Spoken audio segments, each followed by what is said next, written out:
Hello, everyone, and welcome back to X-Ranger. Before we begin, I thought it would be interesting if each of you could leave a comment indicating which part of the world you're joining us from. Also, don't forget to like and subscribe if you're enjoying the episodes.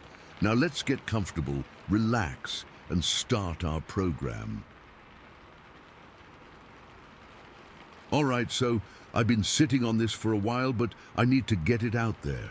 Maybe someone here has had something similar happen, or maybe you'll just think I'm crazy. But I know what I saw, and it's stuck with me ever since. This happened last fall in Potter County, Pennsylvania, out in State Gamelands 221. I've been hunting there for years. It's my spot, you know. Quiet, lots of deer, and usually nothing weird. But that day, everything changed. I woke up early, like I always do on hunting days. It was still dark, maybe around 5 in the morning. The air had that crisp, cold bite to it that makes your breath fog up. And I remember pulling on my layers, feeling the stiff fabric of my camo jacket. I packed my gear, my rifle, a thermos of coffee, some snacks, and headed out. The drive to the Gamelands was quiet, just the hum of my truck and the occasional rustle of leaves outside. I parked at my usual spot, grabbed my stuff, and started the hike in. The woods were dead silent, which is normal for that time of day, but something felt off. Not in a spooky way, just heavier, like the air was thicker. I shrugged it off, figuring it was just the cold getting to me. I got to my tree stand around 6:30. It's this old metal one I've had for years, bolted about 20 feet up a big oak tree. I climbed up, settled in, and just waited. The sun started to rise, casting these long, weak rays through the trees, and the woods slowly came to life, birds chirping, squirrels scrambling around. Normal stuff. I sipped my coffee, feeling the warmth spread through my hands, and scanned the clearing below. It's a decent-sized opening, maybe 50 yards across, with tall grass and a few younger trees dotted around. I've taken a couple deer here before, so I was hopeful. Hours passed. Nothing moved except the occasional breeze rustling the leaves. I was starting to get bored, you know how it is. Shifting in my seat, checking my watch, just waiting for something to happen. Then around 10 in the morning I heard it. A low thud, like something heavy hitting the ground. It wasn't loud, but it was deep, and it vibrated through the trees. My heart jumped into my throat. I gripped my rifle tighter, my knuckles going white. At first, I thought it might be a falling branch or something, but then I saw it at the edge of the clearing, about 30 yards from me. This big tree, a pine, I think, started to lean. It was slow, almost graceful, but the sound was anything but, cracking, splintering, like the wood was screaming. The tree was maybe 20 feet tall, not huge, but solid. And as it fell, I saw what caused it. This massive creature hunched over where the tree had been. It was covered in dark brown fur, almost black in places, and it was huge. I mean, easily 7-8 feet tall when it straightened up later, but right then it was crouched, so it looked even bigger. My breath caught in my chest. I froze, not even blinking. The tree hit the ground with a crash that echoed through the clearing, sending up a cloud of dust and needles. And there it was, this thing just hunkered down over the broken trunk. It had these broad shoulders, and its fur was matted in places, like it had been through brush. I couldn't see its face clearly from where I was, but I could tell it was focused on the tree. It started digging into the wood with its hands that were huge, with thick fingers, almost like a person's but bigger and rougher. It was pulling out insects, beetles and grubs, and eating them, just popping them into its mouth like snacks. I stayed perfectly still.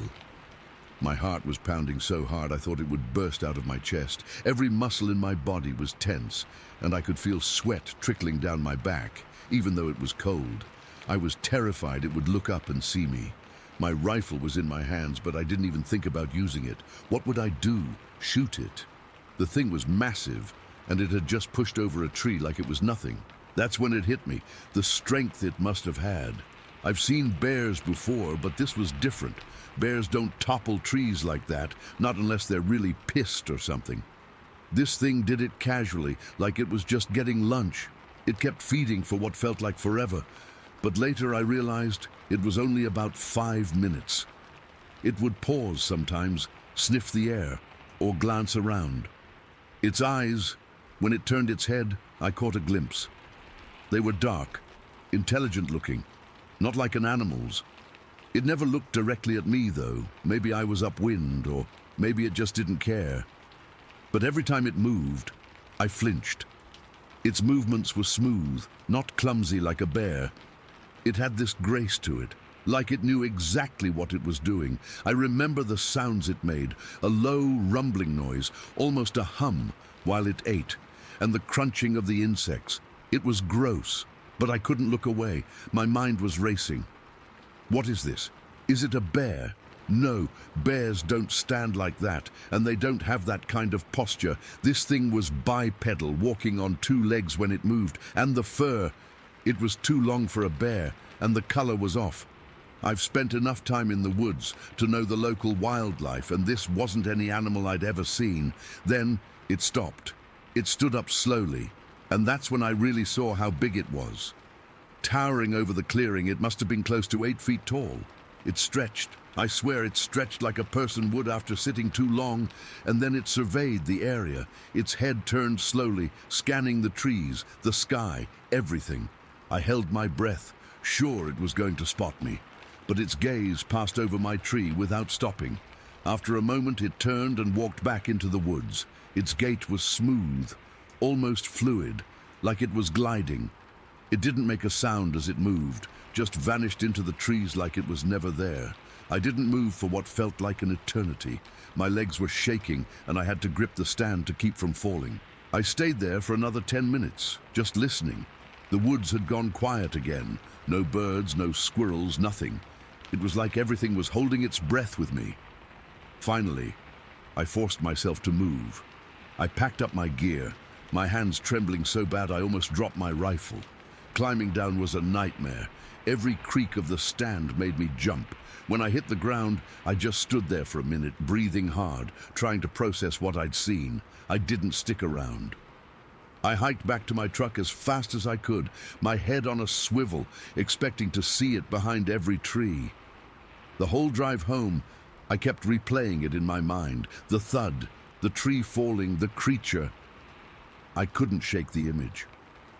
When I got home, I didn't tell anyone at first. Who would believe me? I've told a couple friends since, and they just laugh it off or say it was a bear. But I know it wasn't. A few weeks later, I went back to the area.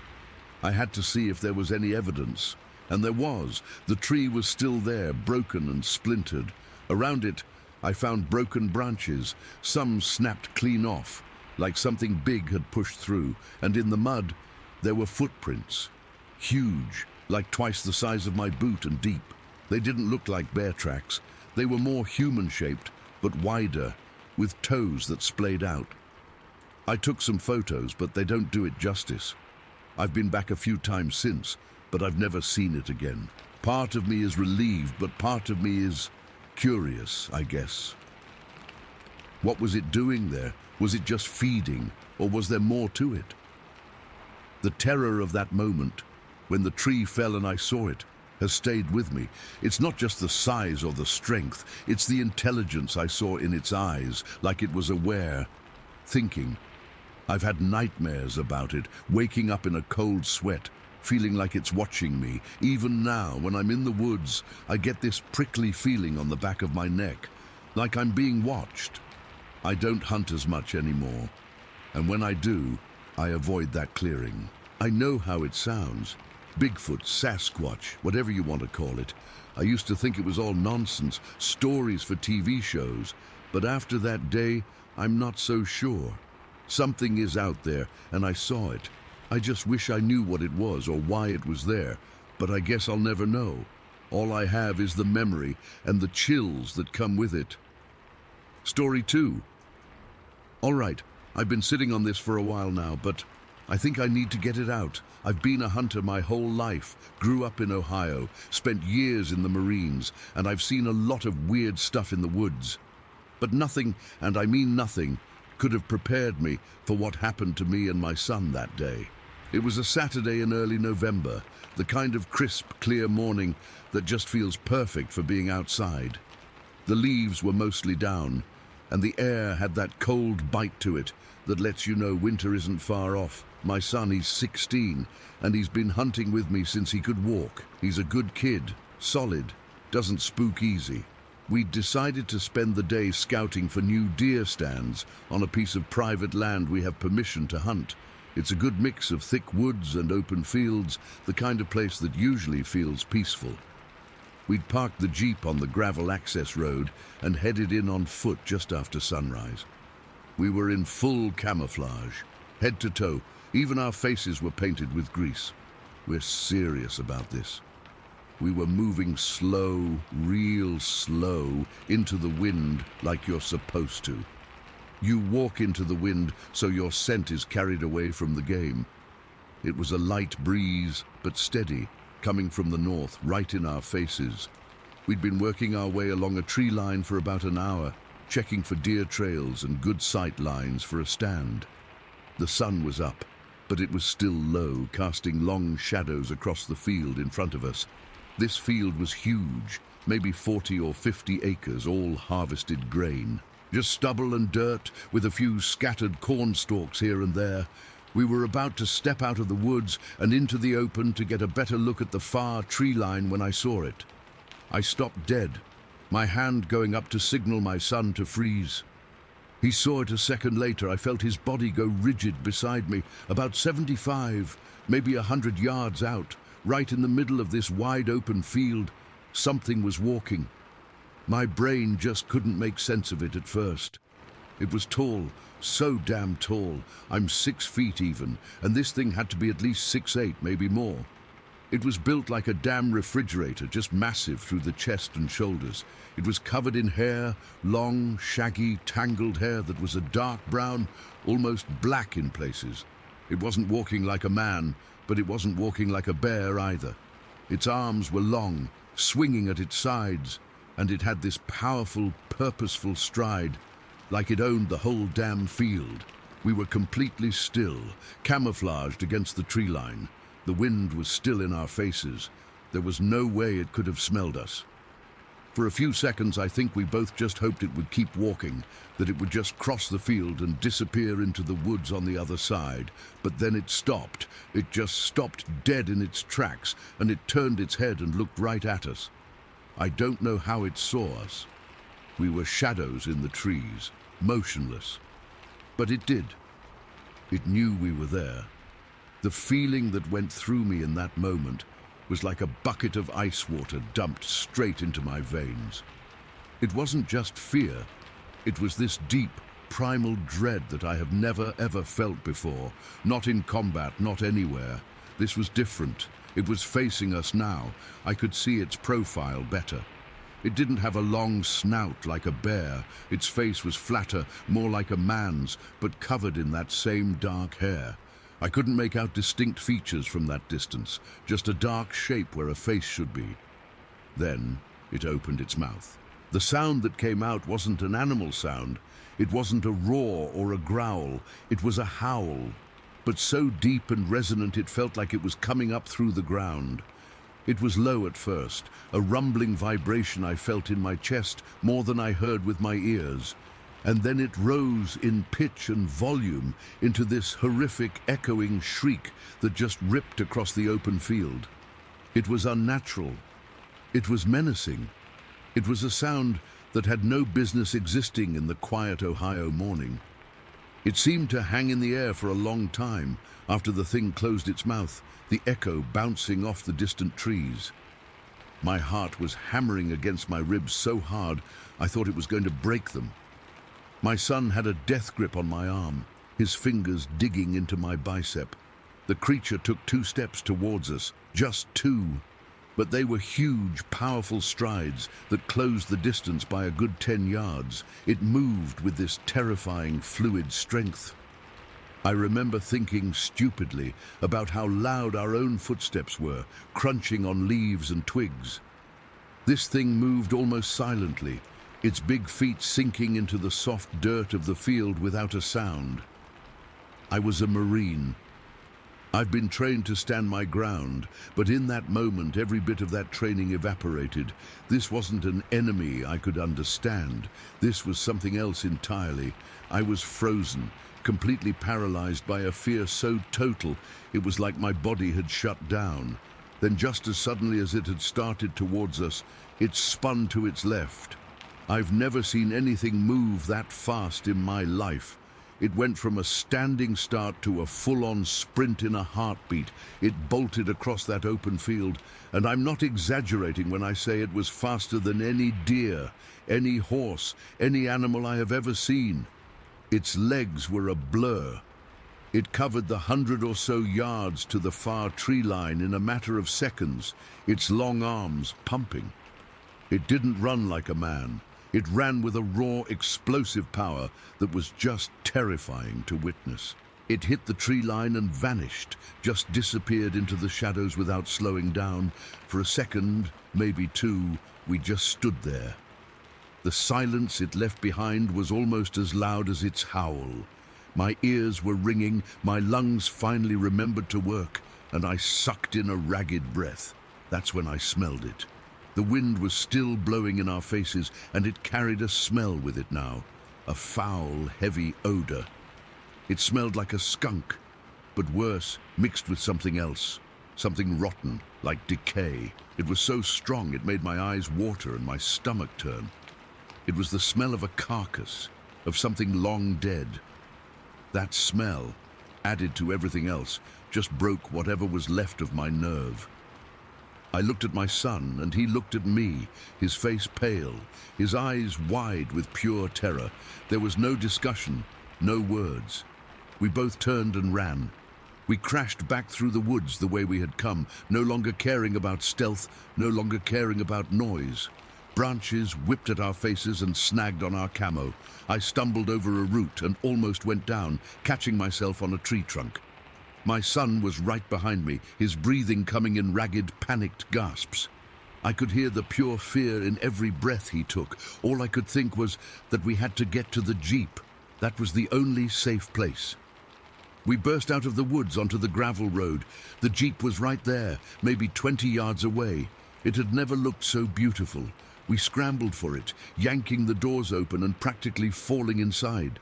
I fumbled with the keys, my hands shaking so badly I could barely get the key into the ignition. I turned it, the engine roared to life, and I slammed it into drive, spinning the tires on the gravel as I punched the gas. We didn't say a word for the first 5 minutes. We just drove, my knuckles white on the steering wheel, both of us staring straight ahead, breathing hard. I kept checking the rearview mirror, half expecting to see that massive, dark shape loping after us down the road. But there was nothing. Just an empty gravel road and the quiet woods. Finally, my son spoke, his voice shaky and thin. "Dad, what was that?" I didn't have an answer. I still don't. I've spent my whole life in the woods. I know what a bear looks like. I know what a moose looks like. And we don't even have moose here. That wasn't a bear. It was too tall, it walked too upright, and no bear on earth can run that fast or make a sound like that. And that smell, I've smelled bear. I've smelled every dead thing you can find in the forest. That was something else. We got home and we just sat at the kitchen table for a long time, not talking much. Every time I closed my eyes, I saw it stopping in that field, turning its head, and I heard that howl. It's burned into my brain. My son, he didn't sleep well for weeks. He'd jump at every little sound. I'm a practical guy. I believe in what I can see and touch. I was a Marine. I'm a hunter. I'm not some kid telling ghost stories. But I can't explain what we saw that day. I can't rationalize it away. It was real. It was massive. It was powerful. It saw us. And it let us know it saw us with a sound that I will hear for the rest of my life. The sheer speed of it, it defies logic. The whole thing lasted maybe a minute, from the moment we saw it to the moment we were speeding away in the Jeep, but it felt like a lifetime. I haven't been back to that piece of land. I don't think I ever will. My son sure as hell doesn't want to. We still hunt, but we stick closer to home now, to places we know inside and out. That feeling of being watched by something you can't understand, something that doesn't belong in your world. It changes you. It makes the woods feel different. It makes the dark feel heavier. I keep going over it in my head, every single detail. The way the morning light hit its dark fur, the way it stopped so deliberately. The 2 steps it took, each one covering so much ground, the impossible speed as it fled. And that smell, God, that smell, carried on the wind right to us, like a final disgusting warning. I saw something in that field that I cannot explain, and I have to live with that. My son has to live with that. And sometimes, late at night when the house is quiet and the wind blows just right, I can almost hear that howl again, and I feel that same ice-cold dread wash over me, like it's still out there, and it hasn't forgotten about us either. Story 3, Bachi. It's weird how your brain can hold 2 completely opposite feelings about the same thing. 6 months ago in Washington, I saw something I couldn't explain. It was big, it was hairy, and it moved through the trees in a way that wasn't human, but it kept its distance. It watched us, and then it was just gone. That feeling was a mix of awe and a deep, primal fear. But the fear was manageable. It was like seeing a storm on the horizon. You're scared of it, but it's not coming for you personally. What happened in Illinois 6 months later to the month was a different kind of fear altogether. That was the storm hitting your house and trying to tear the door down. I was staying at my friend's place. Her family had a cabin out in the sticks, real middle-of-nowhere type of place. The kind of quiet where you can hear your own blood moving in your ears. I'd been there for a couple of days, just hanging out, and we'd stayed up late watching dumb movies. It was one of those nights where you lose track of time, just laughing and eating junk food. Around 2 in the morning, I realized I really had to pee. The thing is, the cabin is old. It's got plumbing, but it's finicky. And the only bathroom that was working was this little half bath off the back porch. To get to it, you have to go out the back door, cross a small covered porch, and then it's right there in its own little shed-like addition. My friend, she saw me shifting around. "Gotta go?" she asked, and I just nodded. She shrugged. "I'll come with you. It's creepy out there." I didn't argue. It was creepy out there. The back of the property just dropped away into woods, thick and black.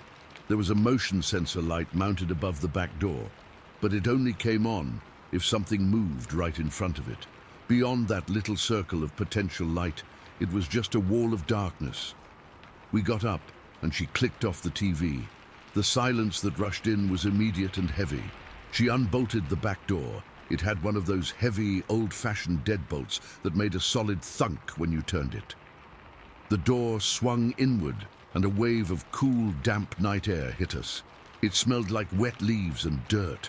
We stepped out onto the wooden porch. Our footsteps were too loud. The motion light didn't come on. "Bathroom's there," she whispered, pointing to the little door just a few feet away. I remember feeling a little silly for being so nervous. It was just the woods. I'd been in woods before. I took a step off the porch onto the gravel path that led to the bathroom, and that's when we heard it. It wasn't a sound you could mistake for anything else. It wasn't a deer or a raccoon or a fox. It was a low, guttural growl that seemed to vibrate right through the ground and up into the soles of my feet. It was followed by this wet, snorting sound, like a pig, but deeper, with more force behind it. Then a huffing, like something big trying to catch its breath. We both froze. My hand was still on the porch railing, and I could feel the rough, flaking paint under my fingers. My heart wasn't just beating fast. It felt like it was slamming against my ribs, trying to get out. "What was that?" my friend breathed, her voice tight. I didn't answer. I was trying to pinpoint where it came from. It was close, too close. The sound came from the tree line, which was only about 30 feet away from where we were standing. In the daytime, 30 feet is nothing. In the pitch black, with that sound coming from it, it felt like it was right on top of us. We stood there, paralyzed, staring into the darkness. I could feel the tiny hairs on my arms and the back of my neck standing straight up. My bladder, which had been so urgent a second ago, was completely forgotten. Every part of my body was screaming one thing: danger. Then we heard the weeds rustle, not a small rustle, a violent crashing rustle, and then the sound of footsteps. Heavy, pounding footsteps. They were bipedal, 2 feet, hitting the ground one after the other. Thump, thump, thump, and they were coming fast. It was running, and it was running right at us. I don't remember deciding to move. My body just did it. It was a pure animal instinct to flee. I spun around, my feet slipping on the loose gravel for a heart-stopping second before I found my balance. My friend let out a short, sharp scream. Not a movie scream, just a choked gasp of pure terror. And we both lunged for the back door. The world narrowed down to that rectangle of dim light from the kitchen. The thumping footsteps were getting louder, closer. I could hear the weeds and small saplings snapping as it plowed through them. It wasn't trying to be quiet. It was coming with purpose. I got to the door first and practically fell through it, my shoulder slamming against the doorframe. I turned and grabbed my friend's arm, yanking her inside. She stumbled in after me, her eyes wide with panic. I didn't look back into the yard. I didn't need to. I could feel it. I could hear it. It was almost there. I threw my whole weight against the heavy wooden door. My friend did the same. We slammed it shut just as something huge hit the other side. The impact was massive. The whole doorframe shuddered. The sound wasn't a knock. It was a thud, like a bag of cement had been thrown against it. We fumbled for the deadbolt, our hands shaking so badly we could barely grip it. I finally got it, my fingers slipping on the cold metal, and twisted it home. The solid thunk of the bolt sliding into place was the best sound I've ever heard. For a second, we just stood there, panting, our backs pressed against the door. We could feel the vibrations through the wood. Then we heard it. It was right outside. We could hear its breathing, heavy, ragged huffs like a horse after a hard run, and then the smell hit us. It seeped through the cracks around the door. It was a foul, overwhelming stench. It's hard to describe, but it was like a mix of rotten meat, wet dog, and something else, something metallic and sour. It was so strong, it made my eyes water and my stomach clench. I had to fight, not to gag. We backed away from the door, stumbling into the kitchen table. We didn't take our eyes off the door. The breathing was right there, just on the other side of that inch-thick wood. Then we heard it move. The heavy footsteps crunched on the gravel, moving around the side of the cabin. We stood, frozen, listening to it circle the house. It stopped outside her bedroom window. The window had those cheap plastic mini blinds. We could see its shadow fall across them, blocking out what little moonlight there was. The room went dark. We could hear it sniffing, loud, wet, snuffling sounds right against the glass. The foul smell was even stronger here, pouring in through the window frame. We could see the blinds move slightly, bulging inward, as if it was pressing its face against the window to try and see in. My friend started to cry, silent tears just streaming down her face. I think I was crying too. I don't know. I was just shaking, my teeth chattering together so hard I thought they'd break. We stood there in her dark bedroom, holding onto each other, listening to this thing sniff and huff outside the window for what felt like an hour. It was probably only a few minutes. Then, just as suddenly as it had come, it stopped. The sniffing stopped. The shadow moved away from the window. We heard the heavy, two-footed footsteps walking away, crunching through the undergrowth, back towards the woods. The sound got softer and softer until it was swallowed by the normal night sounds. The crickets, which had gone silent, slowly started up again. We didn't move for a long time. We just stood there, clutching each other, waiting for it to come back. The smell lingered in the house for hours.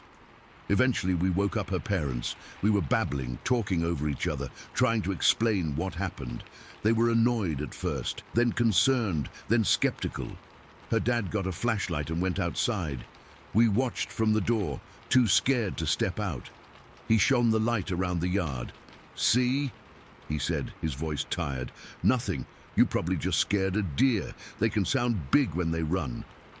It was on 2 feet, I insisted, my voice still trembling. It hit the door. It smelled horrible. He walked over to the door and ran his hand over it. No marks, he said. He went to the window. Nothing here either. He shined the light on the ground, and the ground is bone dry. Not a footprint to be found.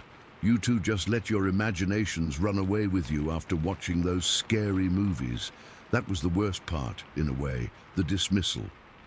We knew what we heard. We knew what we felt hit that door. We knew what we smelled, but there was no evidence. Just our word against the quiet, normal-looking night. We didn't sleep the rest of the night. We sat on the couch in the living room with every light in the house on, jumping at every little creak and pop the old cabin made. The next morning, in the harsh, clear light of day, we went outside to look again. Nothing. The gravel was scuffed near the door, but that could have been from us. The weeds at the edge of the woods were trampled, but that could have been from anything. The dry, packed earth showed no prints. It was like it had never been there at all. But it was. I know it was. The first encounter back in Washington was like seeing a ghost. It was strange and unsettling, but it felt observational. This thing in Illinois was different. It was aggressive. It charged us. It hunted us. The intent was so clear. It wasn't just passing by. It knew we were there, and it came for us. I keep thinking about that sound. The growling, the snorting, the huffing, and then the thunder of it running on 2 feet. I think about the force of it hitting the door. I think about that smell, and the way its shadow filled the window. I don't know what it wanted. I don't know why it came so close, but I know with a certainty that sits like a cold stone in my gut that its intentions were not good. That was not an animal that was curious or trying to avoid us. That was an animal that was on the attack. I haven't been back to Illinois since. I don't think I ever will, and I know with every part of me that I never, ever want to hear that sound again. Story 4. It was a Friday night, late. Must have been around 11. My sister and I were driving back from a friend's house way out in the sticks. This is Florida, but not the Florida people think of. This is cattle country, flat, endless, dark. Miles of fences and pastures and patches of thick, tangled woods that look like a solid black wall once the sun goes down. Nova Road is one of those long, straight 2-lane roads that cuts through it all. No streetlights, just your headlights punching a hole in the darkness. And beyond that, nothing. We were in my old sedan. The air conditioning was busted, so we had the windows down. And the air coming in was thick and warm and smelled like cut grass and damp earth. We were just talking, you know, normal stuff, laughing about something stupid from earlier. I remember I'd had a bunch of soda and my bladder was screaming at me. There's no gas stations out there, no nothing, just fields and woods. I saw a little dirt pull off up ahead, the kind loggers or hunters use. It was just a widened bit of shoulder leading into the trees.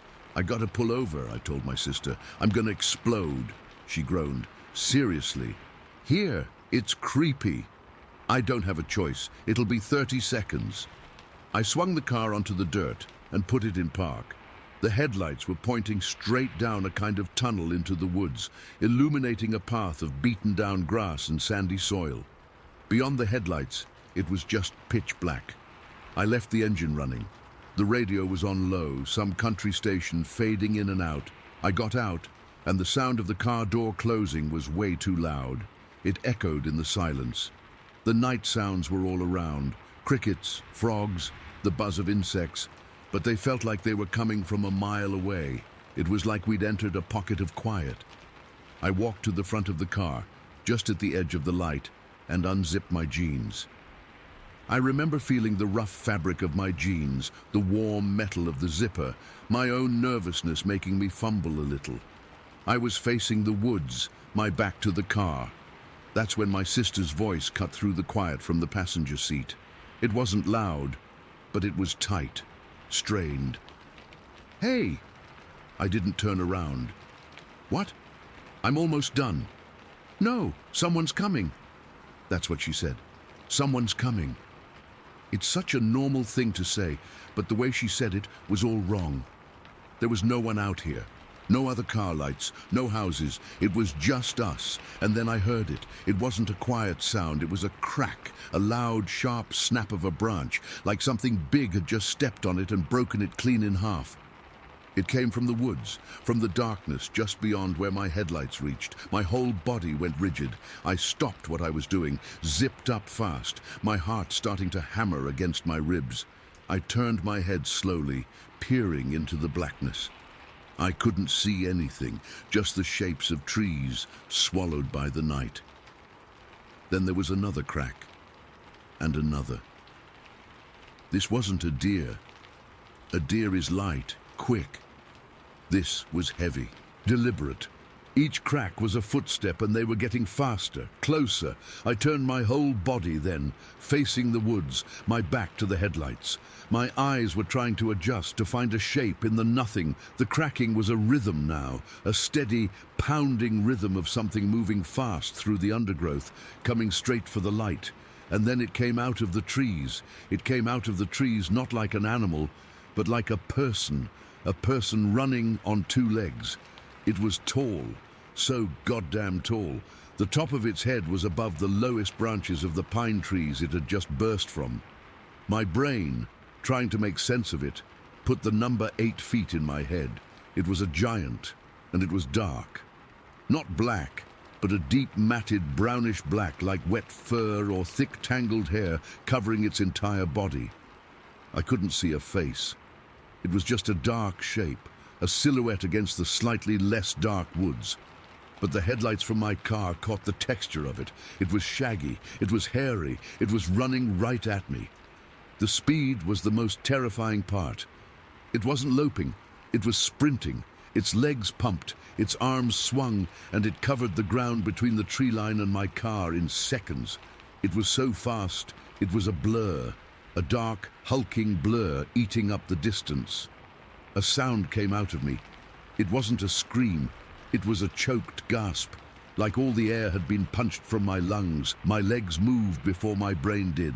Pure animal instinct. I spun around and lunged for the car door. My hand slapped against the hot metal of the door handle, yanked it open. I remember the feel of the plastic interior, the way my sneaker slipped on the gravel as I threw myself inside. My sister was in the passenger seat. She wasn't laughing anymore.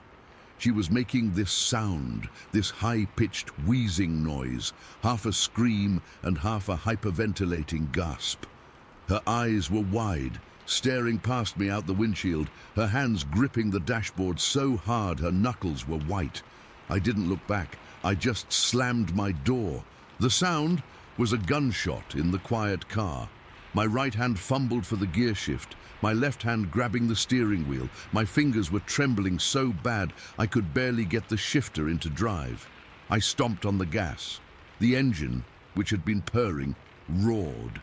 The tires spun in the dirt, kicking up sand and pebbles that rattled against the undercarriage. For a horrible second, I thought we were stuck. The car slewed sideways, and then the tires caught, and we shot forward onto the pavement. We were on the road. We were moving. The relief was a physical wave, so strong I almost vomited. We were safe. We were in the car, moving. It was over. That's when my sister shrieked, a real, full-blooded scream this time. "It's in the road!" My eyes snapped to the rearview mirror. Nothing. Then I looked up through the windshield. It was standing in the middle of Nova Road, right in the center of our lane, maybe 50 yards ahead. It was just standing there, facing us. It had gotten in front of us. How did it get in front of us? It had been behind the car, and now it was in front of us, in the space of 3 seconds. My foot, acting on its own, tapped the brakes. Not a hard slam, just a stab, enough to make the car lurch and slow for a split second. The headlights washed over it. It was standing perfectly still. It was even bigger than I'd thought when it was running. It was massive. Its shoulders were impossibly broad, and its arms were long, hanging down past its knees. The hair covering it was long and matted, clumped in places. I still couldn't see a face, not clearly. It was just a dark mass where a face should be. But I knew with every cell in my body that it was watching us. It wasn't aggressive anymore, it wasn't running, it was just standing, observing. That moment, that 1 second with the headlights fully on it, is burned into the back of my eyelids. The sheer size of it, the way it was planted on the road, solid and unmoving, like it owned the night and everything in it. The silence from it was worse than the noise it had made before. Then my survival instinct kicked back in. My foot went from the brake to the gas, mashing it to the floor. The engine screamed. I swerved into the oncoming lane to go around it. I didn't care if another car was coming. Nothing else existed except that thing and getting away from it. As we shot past it on its left side, I was maybe 20 feet from it. I didn't turn my head to look. I kept my eyes glued to the road, my hands locked on the steering wheel at 10 and 2, just like they teach you in driver's ed. But out of the corner of my left eye, I saw it. I saw the dark, hairy bulk of its side. I saw the way the headlights glinted off, what might have been wetness on its fur. I felt its presence, a cold, heavy pressure in the air as we passed. And then we were by it. The road was clear ahead. I didn't let up on the gas. The speedometer needle climbed past 80, 90. The yellow lines in the middle of the road became a solid, continuous streak. The wind rushing through the open windows was a hurricane roar, drowning out everything. My sister was crying now, proper, shaking sobs with her face buried in her hands. I couldn't speak. My throat was locked shut. I just drove. I drove until I saw the first lights of a distant town, until my knuckles ached from gripping the wheel, until the tank was almost on empty. We never looked back, not once. We didn't say a single word to each other for the entire 40-minute drive home. When we pulled into our driveway, we just got out of the car and went inside, straight to our separate rooms. We never talked about it. Not the next day, not ever. What would we say? What could we possibly say that would make any of it make sense? I still have dreams about it. Not about it chasing me, but about that moment it was standing in the road. The absolute stillness of it. The way it was just there, waiting, watching us flee. The sound of those branches breaking, that fast, heavy crunch, crunch, crunch getting closer, is a sound I can still hear if the house is too quiet. I don't know what it was. I don't care what people call it. All I know is that it was real. It was huge, and it was out there in the dark on Nova Road. And sometimes, when I'm lying in bed at night, I think about how fast it moved, how it got in front of our car without making a sound. And I wonder if it's still out there. And I wonder what it wanted. Story 5.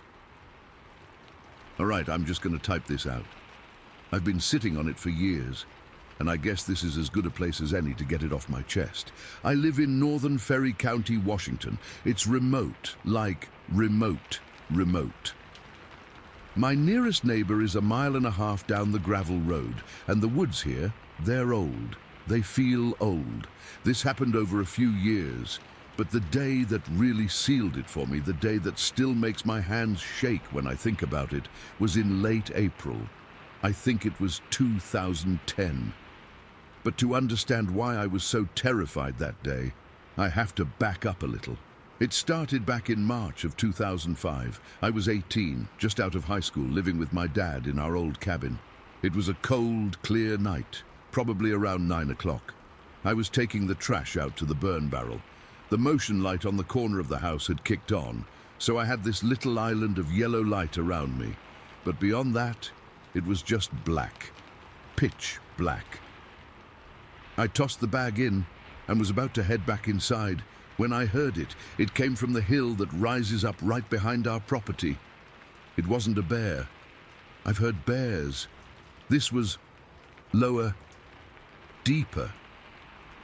It started as a low moan, like something in deep pain, and then it rumbled into this guttural growl that seemed to vibrate right through the ground and up into my bones. It wasn't loud, Not like a roar, but it carried. It filled the whole valley. I froze solid. My heart just started hammering against my ribs, and I couldn't move my feet. It lasted maybe 10 seconds, and then it just stopped. The silence afterward was even heavier, more oppressive. I ran back inside, probably whiter than a sheet. My dad was in his armchair reading. I stammered out what I heard, and he just put his book down slow and looked at me. He didn't even seem surprised. He just said, "Son, that's what they call a Bigfoot." He said he'd heard it a few times himself over the years. That was the beginning. That sound got stuck in my head. Things were quiet for a while after that. I'd hear things at night sometimes, twigs snapping, stuff moving in the tree line, but you always blame a deer, a raccoon, the wind. You have to, or you'd never sleep. Then, in the winter of 2008, I found the prints. We'd gotten a fresh snow, about 6 inches of powder. I was out back, getting ready to snowshoe up to check on a trail camera I had set up for deer, and there they were. Footprints, bare footprints, in the snow, leading from the edge of the woods towards the hill. My boots are size 13. These prints, they were massive. I'm talking a good 6, 7 inches longer than my boot, and way wider. The stride was huge, like something just loping along. There was no drag mark, no sign of hesitation. They were just there. I remember kneeling down, my jeans getting soaked in the snow, and just staring. I put my hand next to one of the prints. My hand looked like a kid's. The detail was what got me. You could see the dermal ridges, the little lines you have on your own fingers and toes pressed into the snow. It wasn't a blurry blob. It was a foot, a bare, 5-toed foot that had no business being out in below freezing weather. I followed them for a bit, but they just disappeared into a rocky part of the hill where the snow hadn't stuck. I never told anyone about that. Who would believe me? After that, I got interested, not in a crazy hunter way, but just aware. I started paying more attention. I'd go for drives on the back forest service roads with my window down, just listening. And one evening, driving home from town, I heard that same moan growl again. It came from the dense timber off to my left. I pulled the truck over, killed the engine, and my whole body went cold. It was the same sound, unmistakable. It was farther away this time, but it was there, a confirmation. It was real. It wasn't just a one-time thing. So I started hiking more, not to find anything really, just to be out there, to see. I'd go up on this one ridge that overlooks a deep creek drainage. It's thick with cedar and hemlock, really rugged country, and that's where I started hearing the whoops. The first time I heard a whoop, I thought it was some weird bird.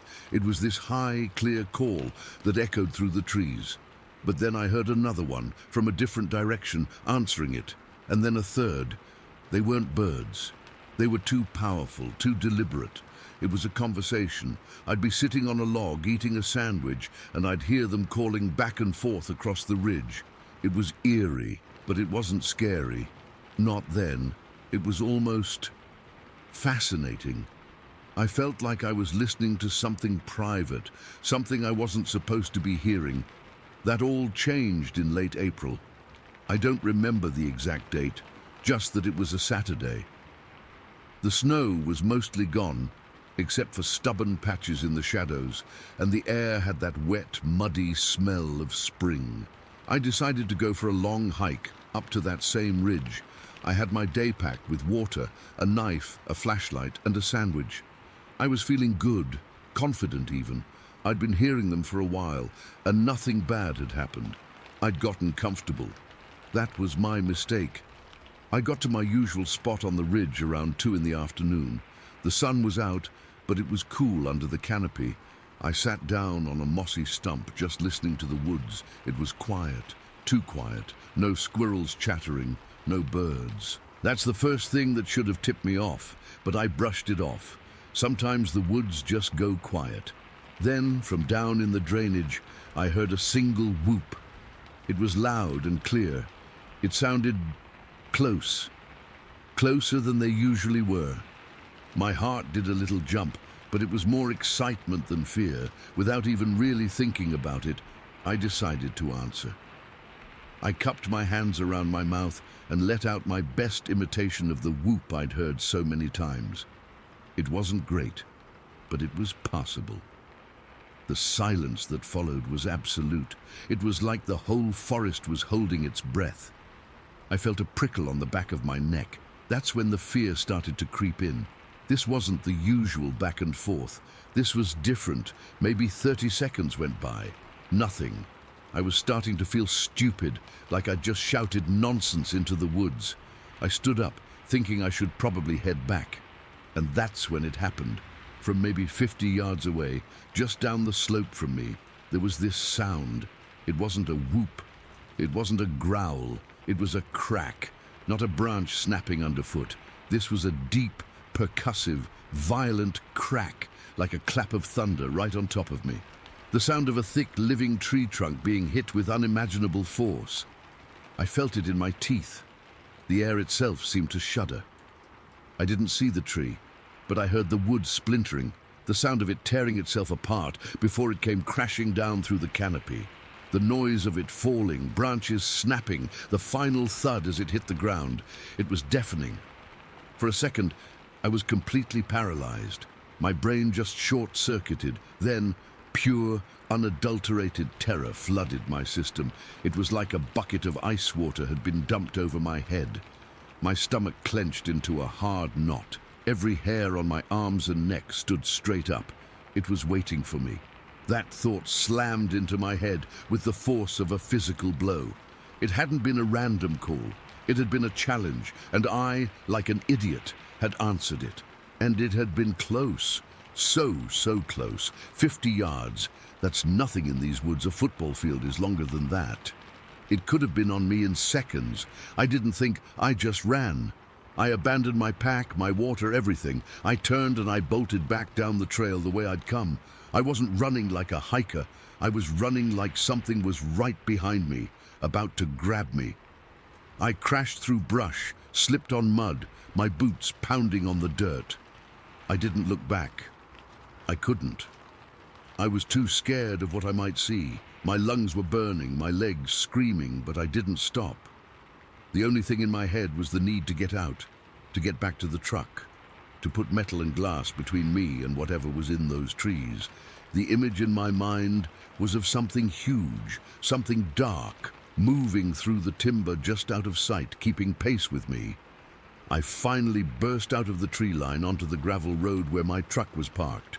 I fumbled for my keys, my hands shaking so badly I could barely get the key in the lock. I threw myself into the driver's seat, slammed the door, and hit the locks. I sat there, gasping for air, my whole body trembling. I stared into the dark wall of trees I'd just escaped from, expecting to see it step out at any second. Nothing. The woods were silent again, just the sound of my own ragged breathing and the frantic thumping of my heart. I sat there for a long time, maybe 20 minutes, just trying to calm down. The adrenaline was slowly leaching away, leaving me feeling hollow and weak. I kept replaying the sound of that crack in my head, the power it would take to do that. It wasn't human, it just wasn't. I never went back for my pack. It's probably still up there, rotting away. I did keep exploring after that, but it was different. The curiosity was still there, but it was buried under a thick layer of caution, of genuine fear. I never went out alone again, if I could help it. I always carried a firearm. I was jumpy, hearing things in every rustle of leaves. That sudden close tree knock, it rewired something in my brain. It was a reminder, brutal and unambiguous, that I was not at the top of the food chain in those woods. There are things out there that are bigger, stronger, and we have no idea what they're really capable of. It solidified everything for me. The moan in 2005, the footprints in 2008, the whoops on the ridge, they were all pieces. But that tree knock was the final piece, hammered into place with terrifying force. These creatures are real, they're intelligent, and they are often a lot closer than you think. Even now, years later, if I'm out in the yard at night and I hear a branch break in the woods, I freeze. I listen. And for a second, I'm right back on that ridge, my heart in my throat, waiting for a sound that never comes, but knowing with a certainty that sits cold in my gut, that something is out there, watching from the dark. I never saw it. Not once. But I don't need to. Some things, you don't have to see to know they're real. The sound was enough. The fear was enough. It's still enough. Story 6.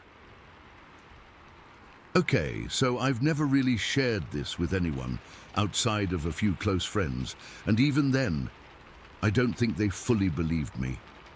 But I need to get this out there, because it's been eating at me for years now. And maybe someone else has gone through something similar. This happened back in January of 2020, up in northern Minnesota, right near the Canadian border. I had this old hunting cabin that my granddad built decades ago. Just a simple one-room place with a wood stove, no electricity, and an outhouse a short walk away. I'd go up there alone sometimes to hunt deer, or just get away from everything. That January, I'd taken a week off work to spend some time there, and honestly, I was looking forward to the solitude. The day it all went down started off pretty normal. It had snowed lightly overnight, so everything was covered in this fresh, clean layer of white. By late afternoon, the sky was already starting to darken because, you know, winter days are short that far north. Twilight was settling in, and I was outside on the porch, just taking in the quiet. The air was so still and cold that my breath hung in front of me like little clouds. I remember thinking how peaceful it was, just the crunch of snow under my boots and the distant sound of a few birds settling in for the night. I was about to head back inside to get the wood stove going for dinner when something caught my eye at the tree line. The cabin sits in a small clearing surrounded by dense pine and birch trees, and I've always been careful to scan the woods when I'm out there, just out of habit. But this time, I saw something that made my heart skip a beat. There was this figure standing right at the edge of the trees, maybe 50 yards away. It was tall, like way taller than any person I've ever seen. I'd guess over 8 feet. But it was hard to tell exactly because it was just standing there, perfectly still. At first, I thought it might be a tree stump or a shadow playing tricks on me, but then I noticed its eyes. They were reflecting the light from the porch lamp I had on, this dull reddish glow, like when you see animal eyes at night, but bigger and set wider apart. The thing wasn't moving at all. It was just watching me. I felt this chill run down my spine, and my stomach tightened. I've been hunting my whole life, so I've seen bears, moose, you name it. But this was different. It didn't look like any animal I knew. Its body was bulky and covered in what seemed like dark hair or fur, and it had these broad shoulders. I couldn't make out much detail because of the fading light, but I knew it wasn't human. I didn't want to panic, but my instincts kicked in. I slowly backed toward the door, keeping my eyes locked on it. The second I moved, it didn't react, just stayed frozen. That made it even creepier. As soon as I was inside, I slammed the door shut and threw the bolt lock. My hands were shaking so bad I could barely get it to catch. I leaned against the door, trying to catch my breath, and peered out the small window next to it. The figure was still there, just watching. That's when the fear really set in. I've never been one to scare easily, but this felt wrong. I grabbed my rifle from where I had it propped against the wall, a .30-06 I've had for years, and checked to make sure it was loaded. Then I started pacing the room, listening. The cabin is small, maybe 12 by 15 feet, with one window on each side and the door at the front. Everything was quiet for a few minutes, but then I heard it. Heavy footsteps crunching in the snow outside. Not like a person's steps. These were deeper, slower, and they sounded like whatever it was weighed a ton. Each step made this thick, compacting sound, like someone was stomping down hard. The footsteps circled the cabin. I could hear them moving from one side to the other, and my heart was pounding so loud I could feel it in my ears. I crouched down near the wood stove, trying to stay low and out of sight, but I couldn't help peeking out the windows. The porch light only illuminated a small area, so beyond that, it was just darkness and shadows. Then the pounding started. Something hit the wall near the back of the cabin, this loud, thudding noise that made the whole structure shake. I jumped, and my rifle almost slipped from my hands. The walls are just logs with some insulation, so they're sturdy but not indestructible. Another pound came, this time on the side, and I heard the windows rattle in their frames. I was sweating despite the cold, and my mouth felt dry. I kept thinking, what the hell is this? Is it a bear? But bears don't stand on two legs like that, and they don't just watch you. Then I heard these deep guttural growls from outside. They weren't like any animal noise I'd ever heard. Lower and more resonant, almost like a mix between a bear's growl and something else, something primal. At the same time, I started hearing distinct knocks coming from the trees. It sounded like someone was hitting trees with a thick branch, but rhythmically, like they were communicating. Knock, knock. Pause. Knock, knock, knock. It echoed through the forest, and I realized there had to be more than one out there. That's when the full terror hit me. I was surrounded. The pounding on the walls got more intense. It felt like the cabin was being tested, like whatever was outside was trying to break in. I could hear wood creaking, and dust fell from the ceiling. I backed into a corner, holding my rifle tight, and just tried to breathe. My mind was racing. Should I try to make a run for it? But where would I go? My truck was parked about 100 yards down a narrow trail, and the woods were pitch black now. No way I'd make it. Then things got worse. I heard a scraping sound near the front window, and when I looked, I saw this massive, hairy face pressed against the glass. The window is maybe 2 feet by 3 feet, and this thing covered most of it. Its face was dark, with deep-set eyes that seemed to gleam even without light. And its mouth was partly open, showing what looked like thick, blunt teeth. The breath from it fogged up the glass, and then a huge hand, I mean gigantic with long fingers and dark hair, smeared the steam away. The hand was easily twice the size of mine, and it left a greasy streak on the window. I froze, just staring at it. The eyes were locked on me, and I felt this overwhelming sense of being studied like I was prey. I couldn't move for what felt like forever, but it was probably only seconds. Then the window shattered, not from the face, but from an arm that burst through the glass, swinging into the room. It was thick and muscular, covered in matted hair, and it swept across the space, knocking over a chair and sending splinters of glass everywhere. I ducked, but not fast enough. A piece of glass cut my cheek, and I felt the sting and the warm trickle of blood. That's when I lost it. I raised my rifle and fired toward the window. I didn't really aim. I just pulled the trigger in panic.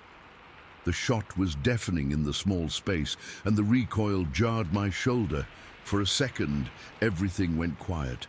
Then there was this deafening roar from outside, not just one, but multiple roars, deep and angry, echoing through the woods. The arm retracted, and I heard heavy footsteps retreating, crunching fast through the snow. The pounding stopped, and the knocks faded away.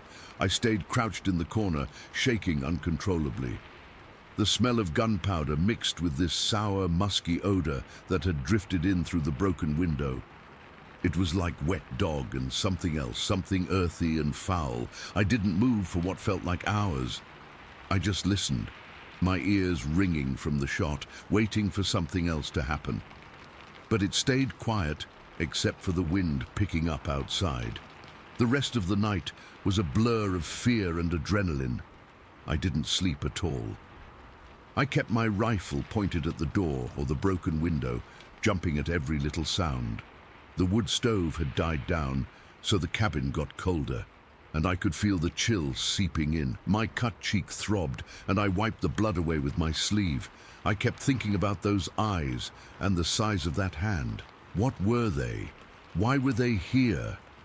I've heard stories about Bigfoot or Sasquatch, but I always dismissed them as folklore. Now I wasn't so sure. As soon as the first light of dawn started to filter through the trees, I knew I had to get out of there.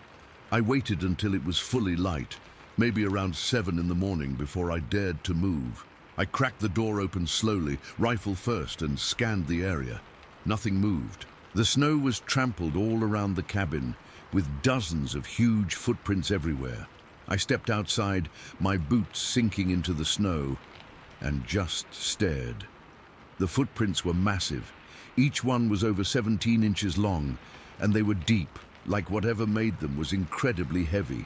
They circled the cabin multiple times, and in some spots, the snow was churned up as if there had been a struggle. I followed the tracks a bit into the woods, and that's when I saw the damaged trees. Saplings were bent or broken, and on some of the thicker pines, there were scratches in the bark, high up, like something had been clawing at them. The sour, musky smell was still strong in the air, especially near the tree line where I'd first seen the figure. My stomach churned. I felt nauseous and lightheaded. I knew then that this wasn't some random animal attack. It was coordinated, intelligent. Those knocks, the way they surrounded me, it felt like a warning. I packed up my stuff as fast as I could, threw it in the truck and drove out of there. I didn't look back. When I got to the nearest town, I reported it to the local sheriff's office. The deputy who took my statement was polite but skeptical. He said it was probably a bear or a moose, maybe even kids playing a prank, but I could tell he didn't believe me. He didn't even come out to see the cabin. I ended up selling the place a few months later. Didn't even haggle on the price, just wanted it gone. I've never gone back to that area, and I doubt I ever will. To this day, I sometimes wake up in a cold sweat, hearing those knocks or seeing that face in the window. I know how it sounds, and I don't expect everyone to believe me, but I lived through it and I know what I saw. The woods up there, they're not just empty. There's something else, something old and powerful that doesn't want us around. And after that night, I learned my lesson. Some places are better left alone. Story 7. It was winter. That means something different up there than it does other places. It wasn't just cold. It was a deep, silent cold that got into your bones and stayed there. The snow piled up higher than the windowsills, and the night started in the middle of the afternoon. The only light came from the moon on the snow and the warm, oily glow of the kerosene lamps inside our house. This one particular night, Frank and I were stuck in our room, which was more like a small cabin attached to the main house. We were playing cards on his bunk bed, just killing time. The room was cramped with 2 sets of bunk beds, ours and our cousins when they visited, and all our junk piled in the corners. The air smelled like wet wool and the smoky kerosene from the lamp we had balanced on an upturned crate. We were arguing about some stupid bet, a pack of gum or something, the kind of pointless thing that feels so important when you're a kid with nothing else to do. Then the dogs started. We had maybe 6 or 7 sled dogs chained up outside. They weren't pets. They were working animals, tough and loud. Their barking wasn't the usual yapping at a fox or a moose. This was different. It was a frantic, screaming kind of noise, a pure panic that made the hair on my arm stand up straight away. It was the sound they made when a bear was around, but it was the middle of winter. Bears should have been asleep. Frank and I just froze, our cards forgotten in our hands. We looked at each other and I saw my own confusion mirrored in his face. The barking was a wall of sound, and then, underneath it, we heard something else, a fumbling. It was a soft, clumsy sound, like someone with thick gloves was trying to work the simple iron latch on our door. Click, scrape, click. Our door was old, the wood warped from the damp, and it took a specific jiggle to get the latch to lift. This person, or whatever it was, didn't know the trick. They were just fumbling around trying to get in. My first thought, and I think Frank's too, was that it was one of the other village kids messing with us. It was the kind of dumb prank someone would pull. But the dogs didn't scream like that for a prank. We didn't say a word. We just sat there on the bed listening. The fumbling stopped for a second, and then we heard footsteps. Heavy, crunching footsteps in the snow, moving away from the door and around the side of the room.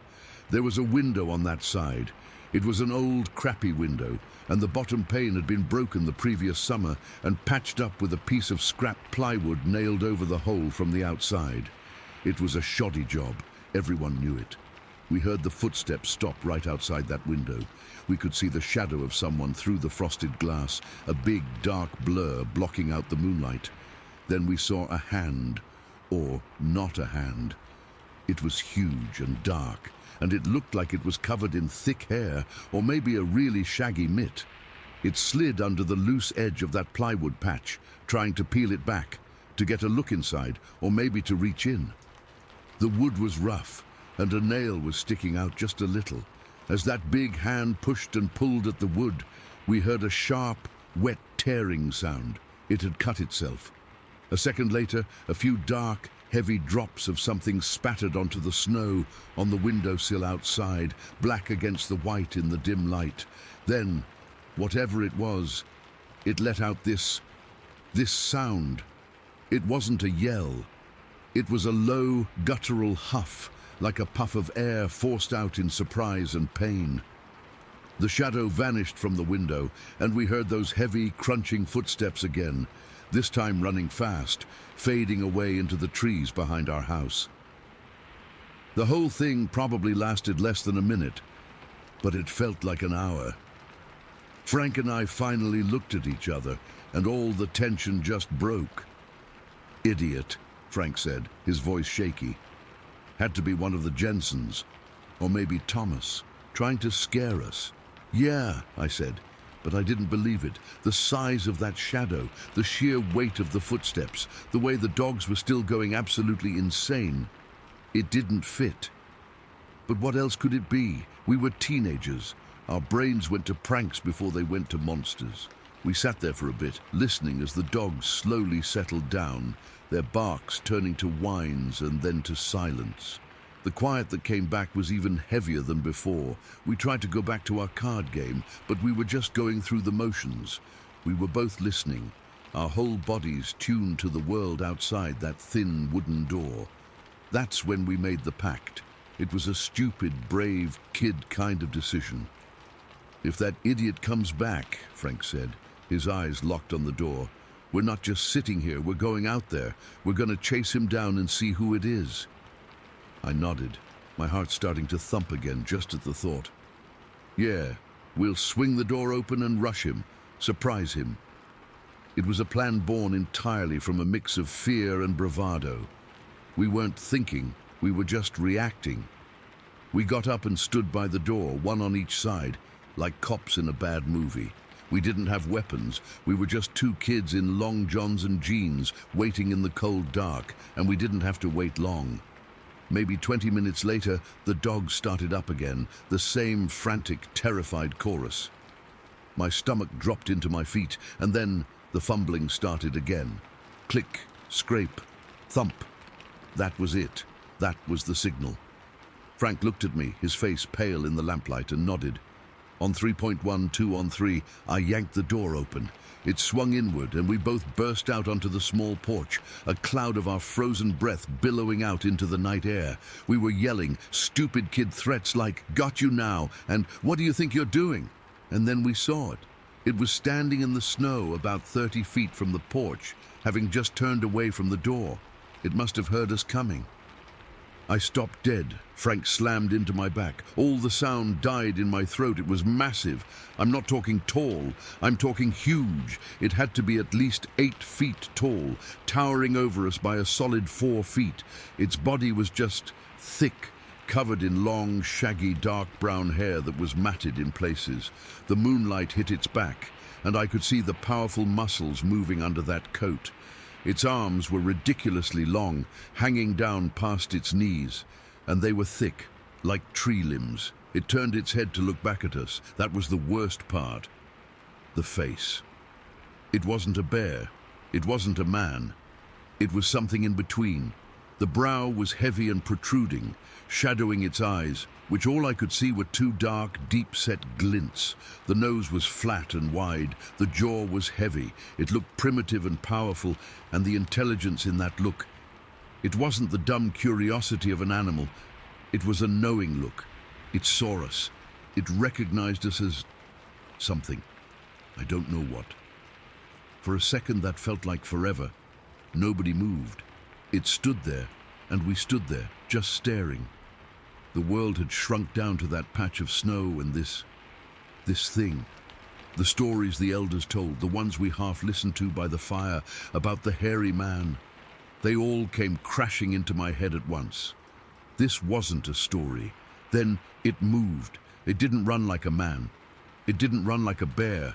It pivoted on its huge feet and took off toward the line of hills behind our house with a speed that I still can't really process. It was just a blur of dark motion. And that's when the stupidest, most terrifying part of our lives happened. We gave chase. I don't know why. There was no thought involved. It was just a raw, primal reaction. We jumped off the porch and started running through the deep snow after it, our boots sinking in, our lungs burning from the cold air. We were yelling, but it was just noise now, screams of pure, undiluted fear and adrenaline. It was headed for 3 small wooded hills that we knew like the backs of our hands. We'd played on them our whole lives. The creature was heading for the 3rd hill, the farthest one. I will never, for as long as I live, forget the way it moved through the alder patches. The alders are tough, springy bushes that grow thick together. When you're a kid, you have to fight your way through them, pushing and squeezing. They whip back in your face and catch on your clothes. This thing didn't fight them. It went through them like they were grass. It didn't push them aside. It swept them aside. Its long, powerful arms would just move in a casual, brutal arc, and a whole thicket of 6-foot-tall alders would be flattened, bent over and broken, creating a temporary path. It didn't even seem to slow down. I was a fast runner. I was aiming for the first hill, thinking I could cut it off, or at least keep it in sight. I was pumping my legs, my heart hammering against my ribs like it wanted out. I remember the sound of my own ragged breath and the crunch, crunch, crunch of my boots in the snow. I scrambled up the first hill, my hands scraping on frozen dirt and snow, and I reached the top, gasping. I looked toward the 3rd hill, expecting to see it still making its way up. It was already there. It was nearly at the top of the 3rd hill. By the time I had covered the distance to the 1st hill, it had already crossed the entire distance between us and was almost over the crest of the farthest one. The sheer geography of it was impossible. The space it had covered in those few seconds. No man, no bear, no animal I had ever seen or heard of could move that fast, especially not through deep snow and thick brush. It paused for just a moment at the top of the 3rd hill, a massive black silhouette against the starry sky and the bright moon. It turned its head one last time, looking back down at me, a tiny figure panting on the 1st hill. I felt a chill that had nothing to do with the temperature. It was a look that said it knew how outclassed I was, how outclassed we all were. And then it was gone. It just dropped over the other side of the hill and vanished. The alders it had smashed down slowly began to spring back up. I stood there, my hands on my knees, vomiting into the snow from sheer exhaustion and terror. Frank caught up to me a minute later, his face a mask of the same shock. We didn't speak. We just looked at each other, and then back at the empty hill. And then we walked home in a complete, stunned silence. We told our parents, who were angry we'd gone outside. We told them about the figure, about the chase. They thought it was a bear, a big one, maybe a moose. They didn't understand. You had to see it move. You had to feel the intelligence in its gaze. Later, our grandmother listened to our story. She was old, her face a map of wrinkles, and she knew all the old stories. She didn't seem surprised. She told us a story from her own youth about trappers who had once caught a hairy man. They'd shaved it, she said, and underneath all that hair they found a Japanese soldier who had been hiding in the woods since the war, gone completely wild. The adults liked that story. It was neat. It explained things. But Frank and I just looked at each other. We knew. What we saw was no man, no soldier, no matter how wild, could be that big, that strong, that fast. It couldn't move through alders like they were nothing. It couldn't cover that much ground in a handful of heartbeats. What we saw was something else, something powerful and old and elusive. It was a creature that belonged to those hills and those woods in a way we never could. We had chased it, two dumb kids, and it had allowed us to live. That thought has never left me. The cut on its hand from our window, the blood on the snow. That was the only part of it that seemed vulnerable, the only part that seemed like it could be hurt. Everything else about it was a kind of power I didn't know existed in the world. It left me in awe, it left me in fear, and it left me with the certain chilling knowledge that we are not alone out here, and we are not always at the top of the food chain. I still don't know what it was. I just know what I saw. Story 8. Okay, I'll try to write this. It's not something I talk about much because honestly, who'd believe me? But it's been eating at me for years, and I guess typing it out might help. Or maybe it'll just scare me all over again. I don't know. This happened in the Ocala National Forest in Florida. It was the summer of 1977. I remember the year because Elvis died that August, and this was a couple months before that. I was in my late 20s then, strong, used to hard work.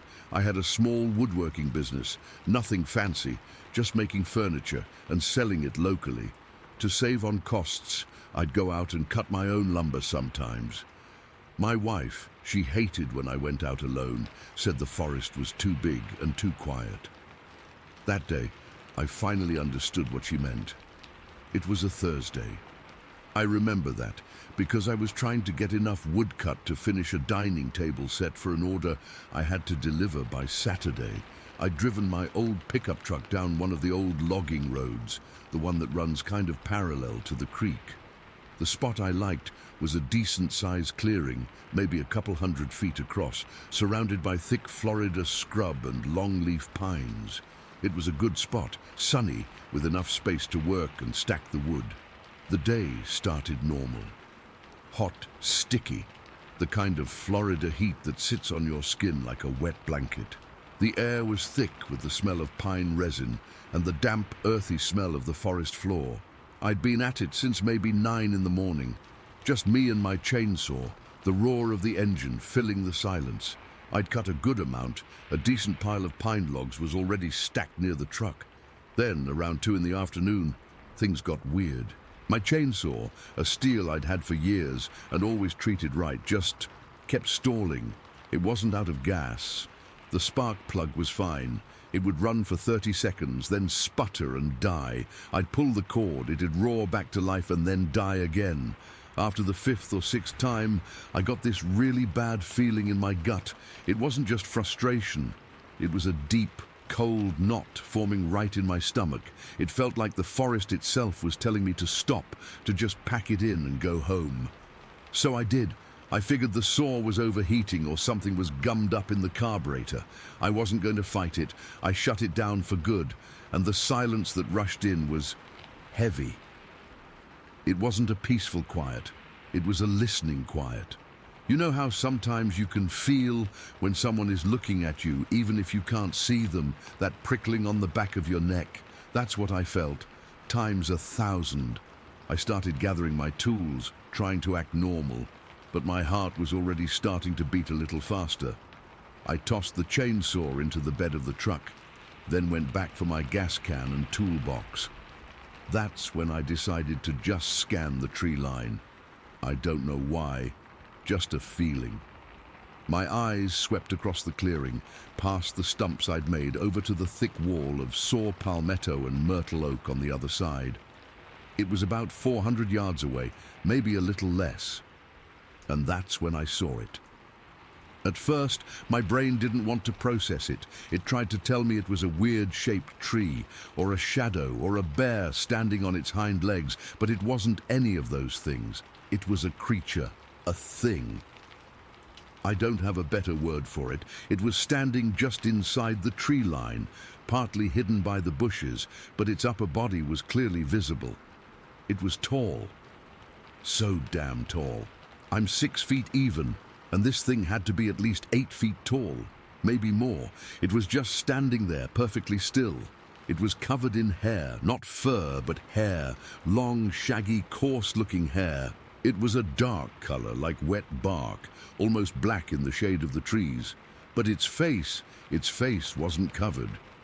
The hair stopped around its forehead and along its jawline, and I could see skin, deep, leathery brown skin, like old saddle leather. Even from that distance I could see that, and it was looking right at me. It didn't move, it didn't make a sound, it just stood there, staring, its eyes. I couldn't see the color from so far away, but I could feel them. It was the most intense, focused stare I have ever felt in my life. It wasn't curious, it wasn't friendly, it was just assessing. Like I was a piece of the landscape, it was deciding what to do with. The terror didn't hit me all at once. It was a slow, cold wave that started in my feet and crawled up my legs, into my spine and wrapped around my skull. My breath caught in my throat. My hands, which had been holding my toolbox, just went numb, and I dropped it. The clatter of metal tools hitting the hard ground was incredibly loud in that silence, but the thing across the clearing didn't even flinch. It didn't react at all. It just kept staring. That's when the real panic set in. The realization that I was completely and utterly alone out there with this thing. That there was no one for miles. That my truck, which suddenly seemed 1,000,000 miles away, was my only way out. My instinct wasn't to run. Running felt like the worst thing I could do. It felt like if I ran, it would trigger something in it, like it would chase me. My mind was screaming one word: weapon. I needed a weapon. I forced my legs to move. They felt like wood, stiff and uncooperative. I took a step backward, then another, not turning my back on it. I couldn't look away. I felt like if I broke eye contact, it would charge. It was an irrational thought, but in that moment, it felt like the most important rule in the world. Don't look away. I shuffled backward until my back bumped against the hot metal of my truck's tailgate. The contact was jarring. I fumbled behind me, my hands shaking so bad I could barely function, and felt for the latch on the truck bed. I swung it down, the sound of the rusty hinges screeching in the quiet. In the bed, next to the logs and the chainsaw, was my axe. It was a splitting axe, with a long, heavy handle and a wide, sharp head. I wrapped my hand around the worn wood of the handle. The feel of it in my grip sent a jolt of something, not courage but determination, through me. It was solid. It was real. I turned back around, axe held tight in both hands, my knuckles white. I was ready. Ready for it to come at me. Ready to swing. My heart was hammering against my ribs so hard I thought it might crack one. My mouth was dry as dust. I looked across the clearing, my eyes locked on the spot where it had been standing. It was gone. The bushes where it had been were swaying slightly, like something big had just pushed through them. But the creature itself had vanished, just disappeared. There was no sound, no cracking branches, no rustling leaves, nothing. It had moved with a silence that was utterly terrifying. Something that big shouldn't be able to move that quietly. I stood there, axe raised, for what felt like an hour. It was probably only 2 or 3 minutes. I scanned the entire tree line, my eyes darting from shadow to shadow, looking for any movement, any sign of it. The forest had gone back to its normal sounds, the buzz of insects, the call of a bird far away. But it felt like a lie. It felt like the forest was pretending everything was okay. My arms started to ache from holding the axe up. My shoulders were screaming. Slowly, carefully, I lowered it, but I kept a death grip on the handle. I took a step away from the truck, listening. Nothing. I took another step. Still nothing. I don't know how long I waited. Long enough for the sweat on my back to go cold. Long enough for the initial shock to fade into a deep, bone-chilling dread. It wasn't coming back. Not right then. The thought hit me. What if it's circling around? What if it's coming up behind the truck right now? That thought broke the spell. I couldn't stay there. I backed up to the driver's side door, my eyes still glued to the tree line. I fumbled for the door handle. yanked it open and practically fell into the seat, pulling the axe in with me. I slammed the door shut and hit the lock. The sound of the lock engaging was the most beautiful sound I'd ever heard. My hands were shaking so badly I could barely get the key into the ignition. I dropped it twice on the floor mat. Finally, I got it in, turned it, and the engine coughed to life. I didn't even think about the tools I'd left on the ground. I threw the truck into gear and spun the wheel, stomping on the gas. The tires spun in the dirt and pine needles, kicking up a cloud of dust. And then I was flying down that bumpy logging road. I didn't look in the rearview mirror. I was too scared of what I might see looking back at me. I just drove, white-knuckling the steering wheel, my foot heavy on the gas pedal. I didn't slow down until I hit the paved county road, and even then, I kept checking my mirrors, expecting to see a dark, loping shape following me through the trees alongside the road. When I finally pulled into my driveway, the sun was still high in the sky. It couldn't have been later than 3 in the afternoon.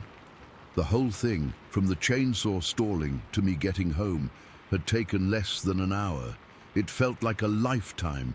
I sat in the truck for a long time, just breathing. The axe was still on the passenger seat next to me. I looked at my hands. They were still trembling. I never went back to that particular clearing.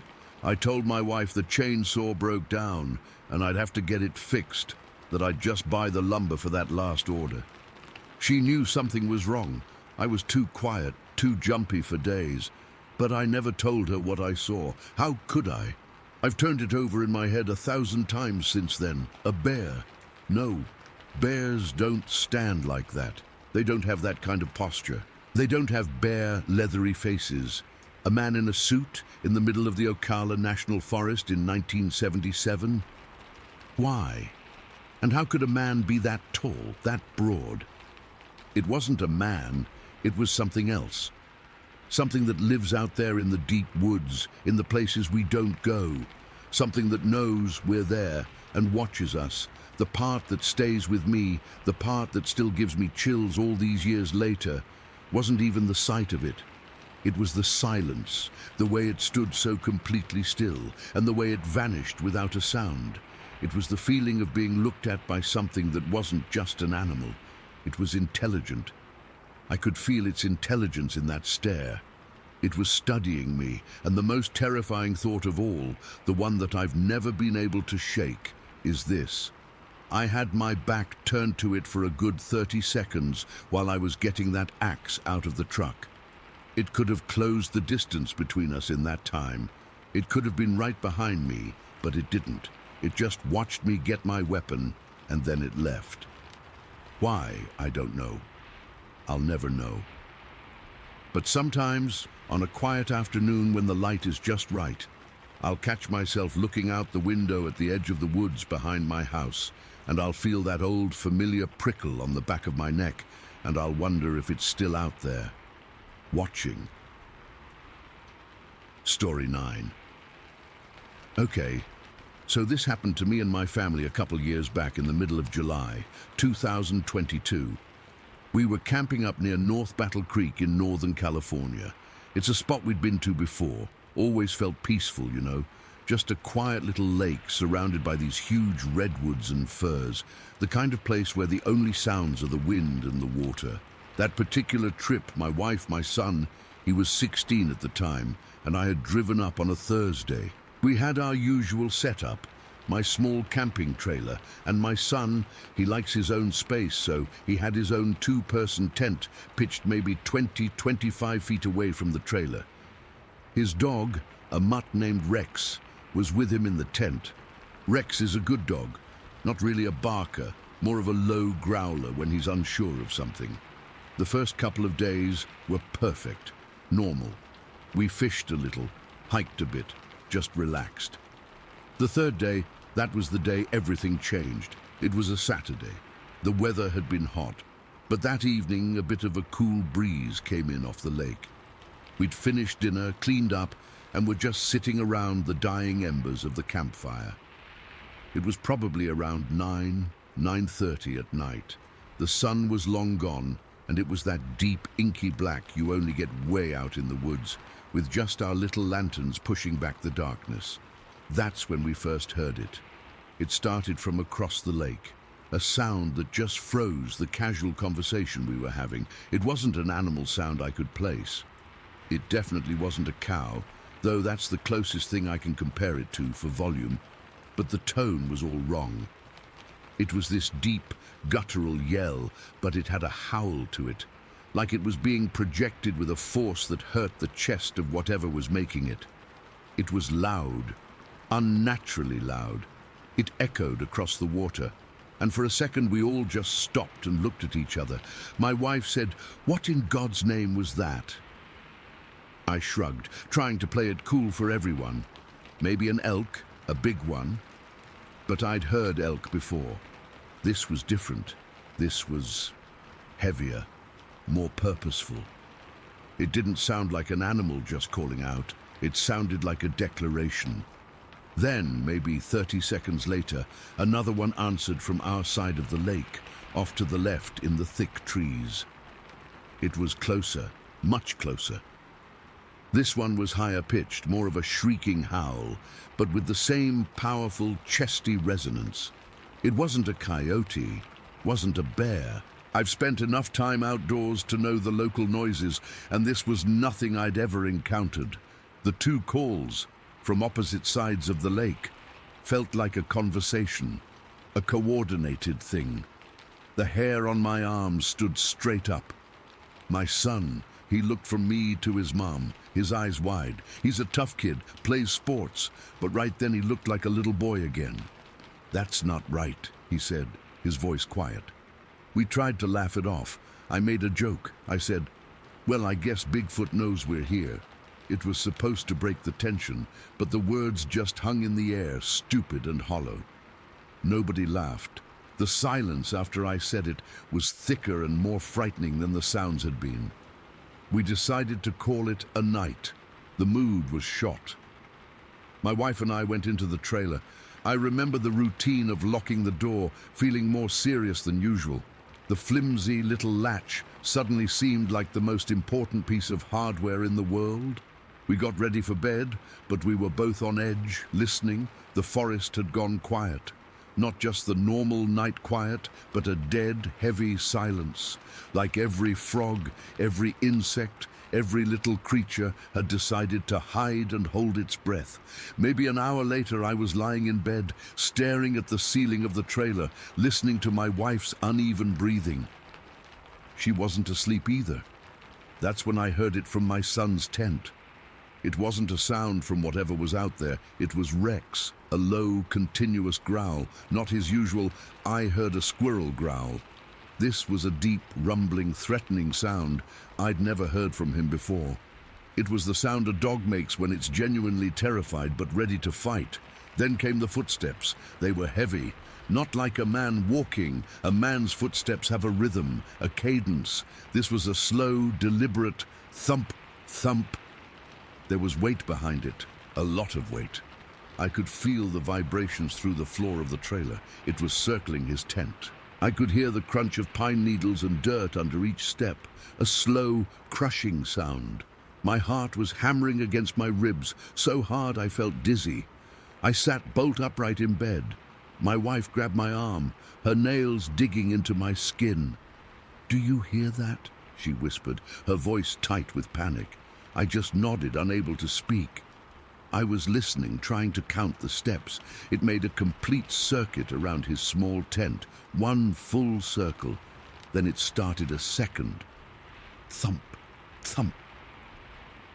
The growling from inside the tent was getting more intense, a snarling, desperate sound now. I could picture Rex, teeth bared, hackles raised, standing between my son and whatever was outside. I was frozen. What was I supposed to do? Go out there? With what? A flashlight and a pocket knife? The sheer size of those footsteps suggested something I didn't want to see. The thing completed its second circle and began a third. It was methodical. It was hunting, or it was inspecting. I don't know which thought was worse. Then, from inside the tent, I heard my son's voice. It was shaky but loud. "Hey, get out of here!" He shouted it, the bravery of it, or the stupidity, I still don't know, but it makes my chest ache to think about it. The moment he shouted, the footsteps stopped, just stopped. The growling from Rex tapered off into a whimper. The silence that fell was immediate and absolute. It was more terrifying than the footsteps. It felt like the whole forest was listening now. I finally found my legs. I scrambled to the trailer window, yanking the curtain aside. I shone my high-powered flashlight out towards his tent. The beam cut through the blackness, dancing over the trees, the ground, the side of his nylon tent. Nothing. There was absolutely nothing there. The ground around his tent was empty. No person, no animal, nothing. But I'd heard it. We all had. It wasn't my imagination. I unlocked the trailer door and stepped out, my own flashlight beam swinging wildly. "You okay?" I called out, my voice cracking. "Yeah," my son replied, but it was a thin, strained sound. "It's gone, I think." I went over to his tent. He unzipped the flap and looked out, his face pale in the flashlight's glow. Rex was pressed against his leg, still trembling. My son was shaking too. He told me he'd seen the shadow of something massive move across the wall of his tent, blotting out the faint ambient light. He said the footsteps were so close he could feel the ground shake with each one. He said the smell was awful, a mix of wet dog and rotten meat, so strong it made him gag. We decided he should sleep in the trailer with us. He and Rex crammed into the small space, and nobody slept for the rest of the night. We just sat there in the dark, listening. The forest stayed silent. A few hours later, as the sky started to lighten from black to a deep gray, around 4 or 4:30 in the morning, we heard another sound. This one was different. It was a single loud snap. Now, earlier that day, my son and I had been clearing some deadfall for firewood. There was a particularly dry, thick branch, about as big around as my wrist, that I'd ended up not using. I'd tossed it into the gap between the trailer and where his tent had been. It was just lying there on the ground. The sound we heard was the sound of that branch breaking, not cracking under someone's weight as they stepped on it. It was the sharp, clean snap of it, being stepped on with deliberate, immense force. My blood went cold. Something was walking right through our camp, right between the trailer and the empty tent spot.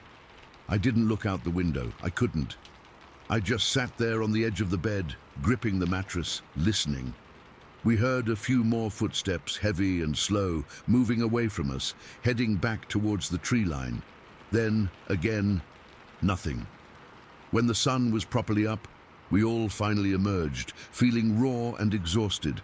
The first thing I did was go look at that branch. It was exactly where I'd left it. And it was broken clean in two, the break right in the middle.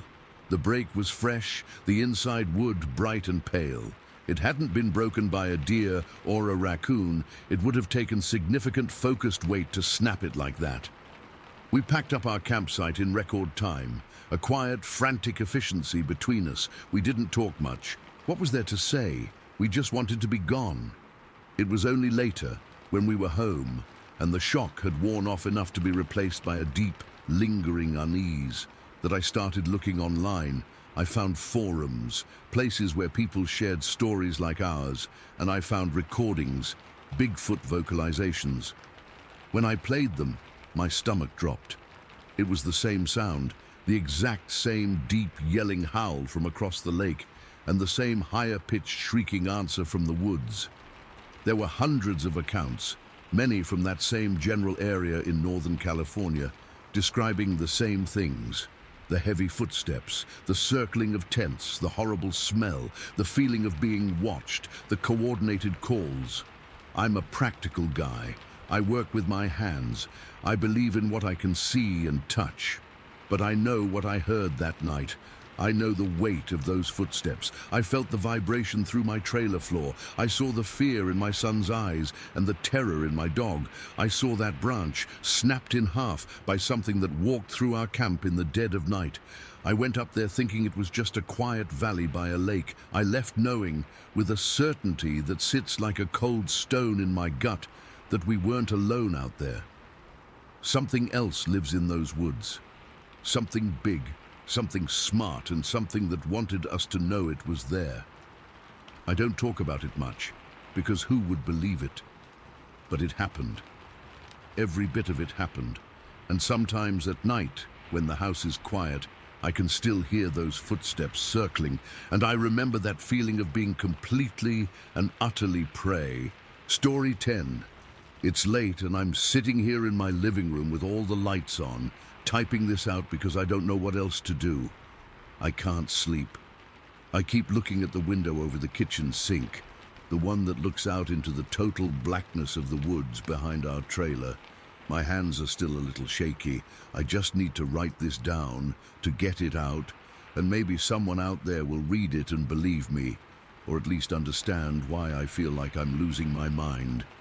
We live out in the country in Indiana, not a town, not even close to a neighbor you can see. Just us, our double-wide trailer, a big old barn that's falling in on itself, and woods that go on for what feels like forever. It's quiet, or it used to be. The kind of quiet that's so deep you can hear your own heartbeat sometimes. I used to love that. Now, the quiet feels like it's waiting for something. The weird stuff didn't start all at once. It was little things over the past few months. A chicken would go missing. We'd figure a fox got it, or a coyote. It happens. Then our barn cat, a big orange Tom we called Rusty, just vanished. No trace. That was weird. He was a fighter.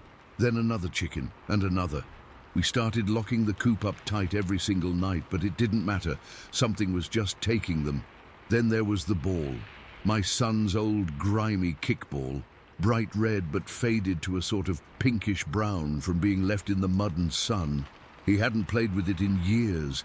I found it one morning sitting right in the middle of our porch steps. I figured the wind had blown it out from under the porch where it was stored, so I tossed it back under there.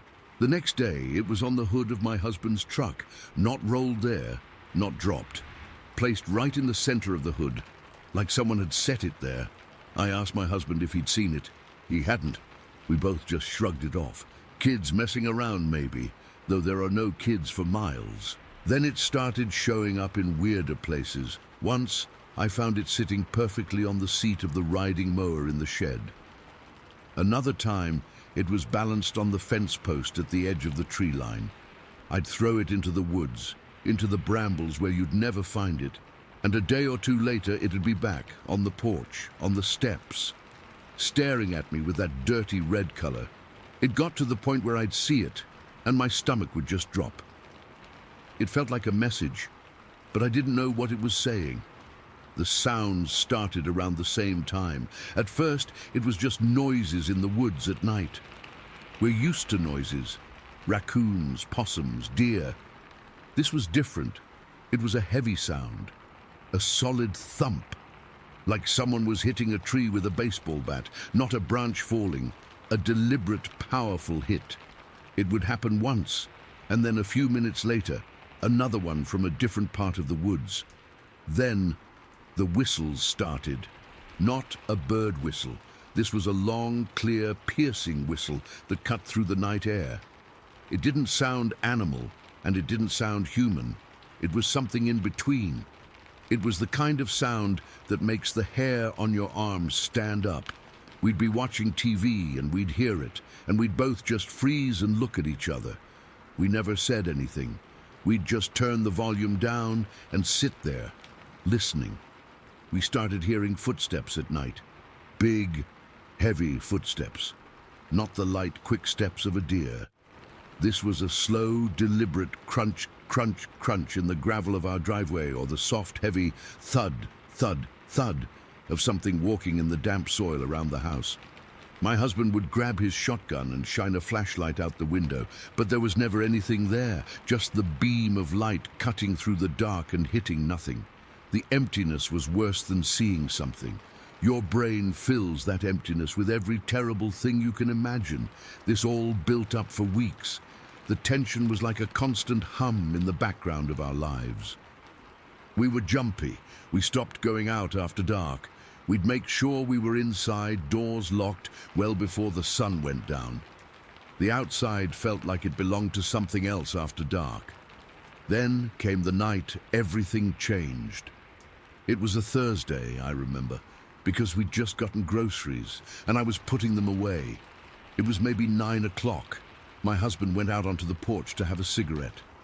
He does that every night. I was inside, wiping down the counters. The kitchen window was open just a crack at the top so I could hear the crickets. I heard the screen door creak open and then slam shut a second later, way harder than usual. Then I heard him fumbling with the lock. It sounded frantic. I turned around and he was just standing there inside the door, his back pressed against it, his face white as a sheet. He was breathing hard, like he'd just run a mile. What is it?" I asked. I thought maybe he'd seen a bear. We don't get bears around here, but that's where my mind went. He just shook his head, his eyes wide. He couldn't talk for a minute. He finally pointed a trembling finger towards the window. "Out there," he whispered. His voice was hoarse. I walked over to him, my heart starting to hammer in my chest. "What did you see?" He took a deep, shaky breath. "I was standing there, having my smoke, looking out towards the barn," he said. "And something walked past the trailer, between the trailer and the woodpile." "A deer?" I said, even though I knew it wasn't. "No." He looked right at me and his eyes were dead serious. "It was walking on 2 legs. It was tall, 7 feet, maybe more. It was hairy, not fur like a bear, but like a big dog, a really, really big dog that was standing up straight and walking." I felt cold all over. "What do you mean, a dog?" "I don't know," he said, his voice rising. "It wasn't a dog. It was shaped like a man, but it wasn't a man. It was covered in this dark, stringy hair. It just walked. It took these long, easy strides. It didn't look at me. It just walked past from the front of the trailer towards the back, and then it was just gone into the shadows." We stood there in silence for a minute. I could hear the blood pounding in my ears. My husband is not a man who scares easy. He's a big, solid guy who's worked construction his whole life. Seeing him like that, pale and shaking, was more terrifying than anything he could have described. We didn't go back outside. We locked the deadbolt and checked all the windows. We turned off all the lights inside and just sat in the dark in the living room, staring out the big picture window. The woods were a wall of black. For a long time, nothing happened. It was just quiet. The kind of quiet that feels like it's sucking the air out of the room. Then we heard it. It started as a low growl. It wasn't close, but it wasn't far away either. It came from the tree line, maybe 50 yards from the house. It was a deep, guttural sound, like rocks grinding together. It rolled through the night and vibrated right through the walls of the trailer. I felt it in my teeth. The growl stopped. Silence again. My husband reached over and squeezed my hand. His hand was ice cold.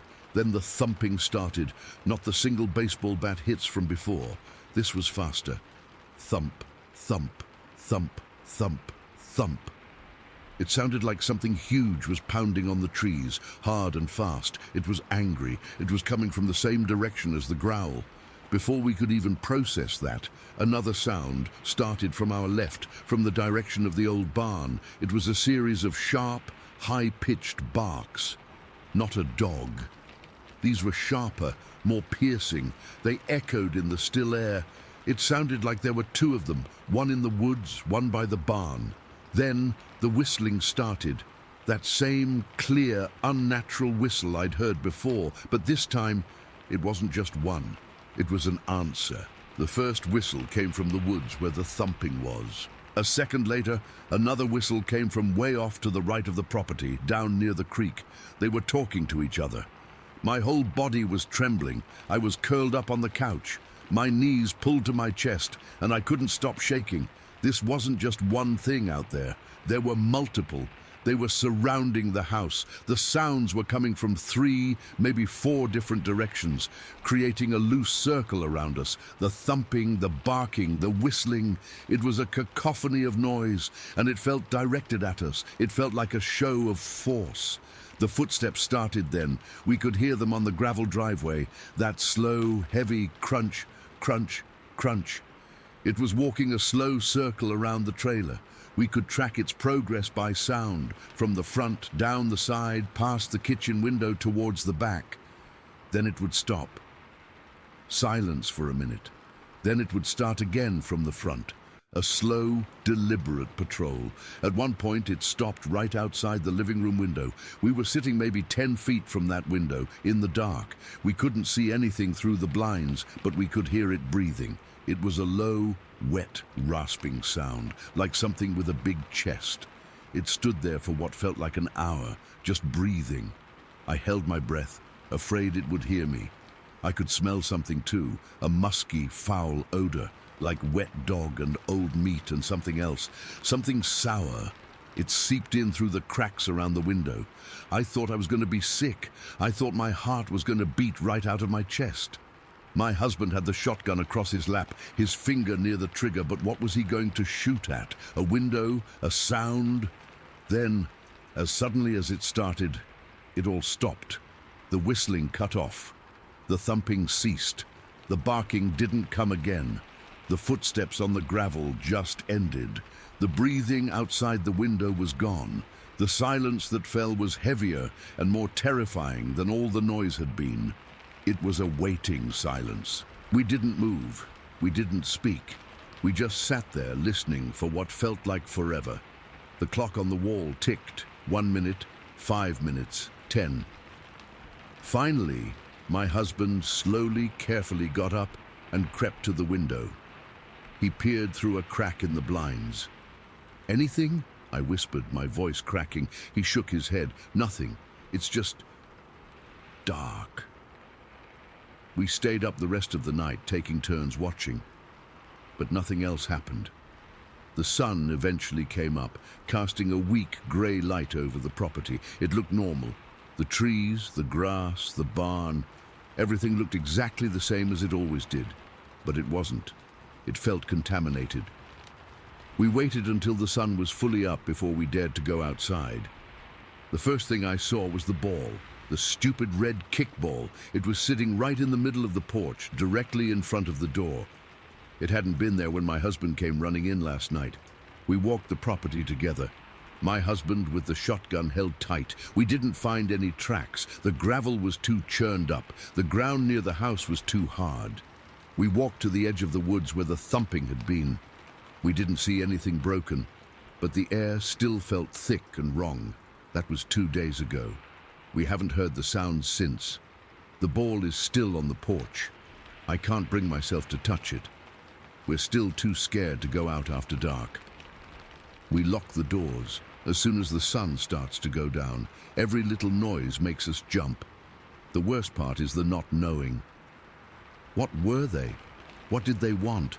My husband thinks they live in the caves down by the creek, the ones that go deep into the limestone.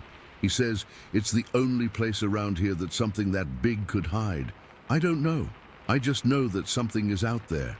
Something that walks on 2 legs, smells like death, and talks in whistles.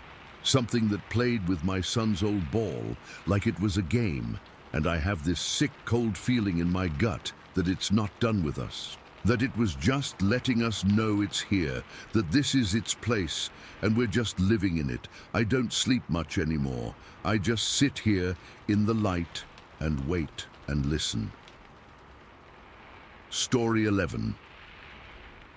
All right, I've been sitting on this for 1.5 years now. I've typed this out and deleted it about 12 times.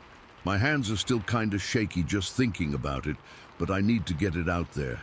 Maybe someone else has been through something similar. My name's Shannon Morgan, and this happened in the Umatilla National Forest in Oregon. It was me and my 2 buddies, Jordan and Josh. We've been camping together since we were teenagers, so we know these woods pretty well, or at least we thought we did. This trip was just a standard long weekend, nothing special planned. We'd gotten there earlier that day, set up camp in a spot we'd used before, a decent clearing ringed by tall pines. The air had that crisp, clean pine smell, and the sky was clear, promising a good night for stars. We'd had a hell of a meal that night. Josh's dad had given us some meat from his last hunting trip. venison, elk, and even a bit of moose. We cooked it over the fire, the smell of searing meat and wood smoke filling the clearing. It was a feast. In hindsight, I can't help but think that smell carried a long, long way. We were just three guys laughing, eating too much, and enjoying the fire as it got dark. The trouble started late, around 11:30 at night. The fire had died down to a bed of glowing coals. We were just sitting around, talking in low voices, feeling full and tired. Jordan needed to take a leak. He got up, stretched, and wandered over towards the tree line, maybe 20 feet from the fire. He unzipped, and that's when it happened. It wasn't a sound you could mistake for anything else. It wasn't a bear or a cougar, at least not any I've ever heard. From about 15 yards inside the tree line, this deep, guttural growl erupted. It was low, but it had this weird, wet, snorting quality to it, like something massive clearing its throat. It wasn't a warning growl, it was conversational, like it was just announcing it was there. Jordan froze for a split second, and then he just bolted. He didn't even zip up, he just spun around and ran back to the fire pit, his eyes wide as dinner plates. He almost tripped over a log, his breath coming in ragged gasps. "What the hell was that?" he kept saying over and over. "What the hell was that?" All the relaxed, sleepy feeling vanished. It was like a switch flipped. My heart just started hammering against my ribs, a hard, frantic beat I could feel in my throat. Adrenaline, pure and simple. It floods your system and everything gets sharp and loud. I could hear the blood rushing in my ears. Josh, he's always been the more level-headed one. He stood up, his face serious. "Cougar, maybe," he said, but he didn't sound convinced. His voice was tight. We weren't just going to sit there. We grabbed what we had. Josh had a big hunting knife he kept in his pack. I had a machete we used for clearing brush. I clicked on my heavy-duty flashlight, the beam cutting a shaky path through the darkness towards the trees. The three of us moved towards the edge of the clearing, a tight little group. We stopped right where the darkness of the forest began. The flashlight beam felt pathetic all of a sudden. It just lit up a small tunnel of trees and ferns, and beyond that was just blackness. We started yelling, making ourselves sound big. "Hey, get out of here! Go on, beat it!"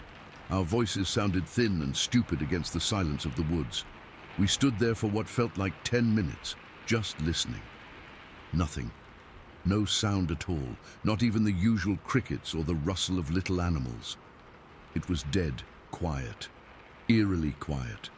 It was like the forest itself was holding its breath. We finally convinced ourselves it was gone, that we'd scared off whatever it was. The adrenaline started to fade, leaving me feeling drained and jittery. We went back to the fire and threw some more logs on, trying to get a bigger flame going for the light and the comfort. We sat down, but nobody was relaxed. We were all sitting up straight, ears straining, staring into the trees. We tried to talk, to laugh it off, but the jokes fell flat. Every little snap of the fire made us jump. The normal night sounds slowly came back, which was a small relief. We started to calm down just a little. I remember checking my watch. It was just past 1 in the morning. We'd been sitting in that tense silence for about an hour and a half. And then it happened. The roar. I don't have the words to describe it. It wasn't just loud, it was physical. It hit my chest like a punch. It was this deep, booming roar that seemed to come from the same spot. But it was closer now, and it was filled with this pure, raw rage. It wasn't an animal warning us to stay away. This was a promise of violence. The second it started, the sounds of destruction began. It was like a bulldozer had been let loose in the forest. We heard the sickening, loud crack of thick branches snapping, not falling, but being smashed. There was this violent, rhythmic crashing, like something huge was just tearing trees apart. And underneath it all, we heard these distinct, heavy thuds, 6 of them. Thud, thud, thud, thud, thud, thud. It's the timing of those thuds I'll never forget. They were so fast. Each one was a footstep, I'm sure of it. Josh, who's a surveyor, later said it sounded like it covered 40 yards in the space of those 6 steps. 40 yards. In 6 steps. My brain couldn't process that. Nothing that big should move that fast. I screamed. I'm not ashamed to admit it. It was a short, sharp yell of pure terror that was ripped out of me. Josh was just cursing, a steady stream of "oh shit, oh shit, oh shit." Jordan was frozen solid, his face a mask of absolute fear. That's when we heard another scream, a human one. This guy, another camper we'd seen setting up a site about 100 yards away, came sprinting out of the trees towards our fire. He was just in his boxers and a t-shirt, his eyes wild. "What is that?" he shrieked, his voice cracking. "What the fuck is that?" He didn't even stop, he just kept running straight past our camp and down the trail towards the road. The roaring and smashing stopped as suddenly as it started. The silence that followed was even heavier, more terrifying than the noise. It was a listening silence. We didn't move, we didn't speak, we just huddled by the fire, which now seemed like a tiny, useless spark in an ocean of darkness. We stayed like that for the rest of the night, taking turns dozing off for a few minutes at a time, but never really sleeping. Every sound was a threat, every shadow was moving. The sun finally came up, and it was the most relieved I've ever been in my life. The world slowly turned from black to grey to a normal forest morning light. The birds were chirping. Everything looked normal. It felt like the nightmare was over. We were exhausted, running on fumes and fear. We decided to just pack up and get the hell out of there. We started taking down the tent, a big 3-person dome. I was the first one to crawl inside to grab our sleeping bags, and that's when I saw it. My blood went cold. All around where our heads had been while we were sleeping, on my sleeping bag, on Jordan's, on Josh's, were pine cones. They weren't scattered randomly. They were placed deliberately. One was right on my pillow. Another was nestled in the hood of Jordan's sweatshirt. A third was sitting neatly on top of Josh's folded jacket. How? The tent door was zipped shut from the inside. I'd zipped it myself before finally passing out from exhaustion. I looked at the door. The zipper was fine, but the fabric around the bottom of the door flap was torn. Not ripped from the inside, but pulled apart from the outside. Something had broken in. I scrambled back out of the tent, my heart going a mile a minute again. "Guys," I stammered, "look at this." They came over and saw the pine cones. We all just stared at each other, the same horrified understanding dawning on our faces. We hadn't heard a thing. It had been in the tent with us while we slept, or at least it had reached in. Then Josh pointed at the ground near the tent. Holy shit! There, in a patch of soft dirt right next to the torn tent fabric, was a single footprint. It was massive. I mean, my size 11 boot looked like a child's toy next to it. It was long, maybe 18 inches, and wide. You could see the outline of the toes, the ball of the foot, everything. It was pressed deep into the soil. We followed the direction it seemed to be pointing, back towards the tree line where the sounds had come from, and that's when we saw the final piece. 2 young pine trees, maybe 8 inches thick, were broken, not fallen over. Broken. The trunks were snapped about 10 and 15 feet up, and the tops were bent over, the splintered wood pointing down towards the ground. It looked like someone, or something, with immense strength had just grabbed them and snapped them like twigs. We didn't say a word. We just packed our gear in a frantic, silent hurry, threw it in the truck and got out of there. We didn't stop until we hit a diner about an hour away. I went from a skeptic to a believer in one night. I don't call it Bigfoot, not really. I don't know what to call it, but I know what I heard. I know what I saw. I know the feeling of that roar vibrating in my bones. I know the chill that went down my spine when I saw those pine cones placed so carefully around our heads. It wasn't just some animal. It was intelligent. It was watching us. It came back after we were vulnerable, and it left us a message. I don't know what the message was, but I know I never, ever want to be that close to it again. And part of me, the part that still can't sleep right some nights, is desperate to find more proof, to understand what it was we came face to face with in those woods. Story 12. Okay, so I've been sitting on this for decades, and I guess it's time to just get it out there. I'm Mary, and this happened back in the late 70s when I was 15. We were on spring break from Michigan, and my family, my mom, dad, and my older brother, had driven out to California to see the desert.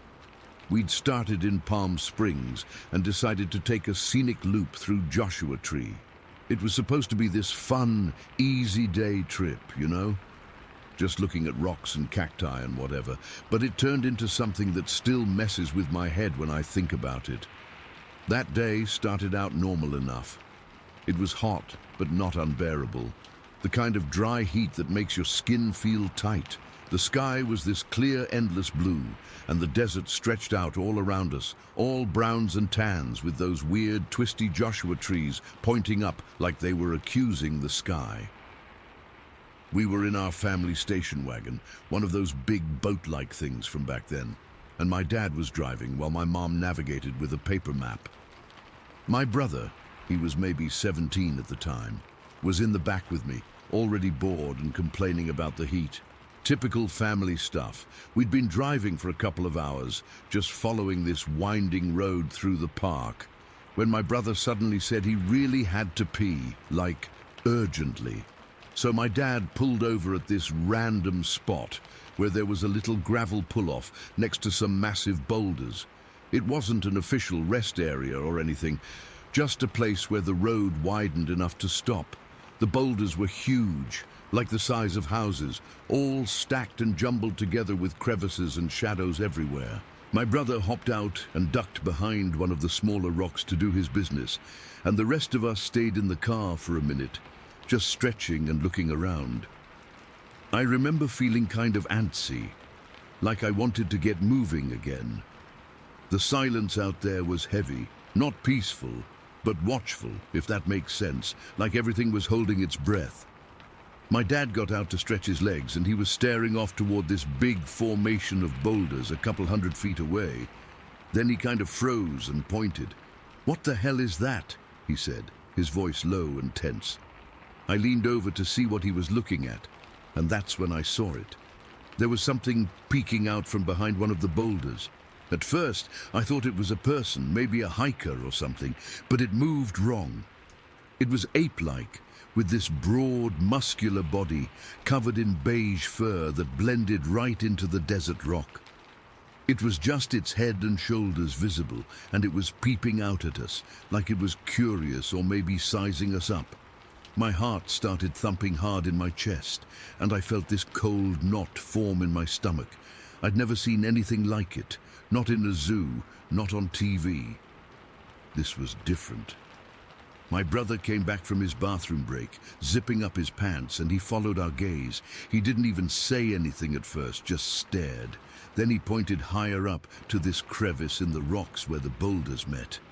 "Look," he whispered, and his voice was shaky. Up there, the creature was standing more fully now, not hiding as much. It was tall, way taller than a man, and it was swaying slightly, like it was balancing on the uneven ground. Its head was tilted to the side, and I could see its eyes, dark and intelligent, not animal stupid. The fur was matted and dusty, the color of sand, and it moved with this slow, deliberate grace that made my skin crawl. We all just stood there, frozen.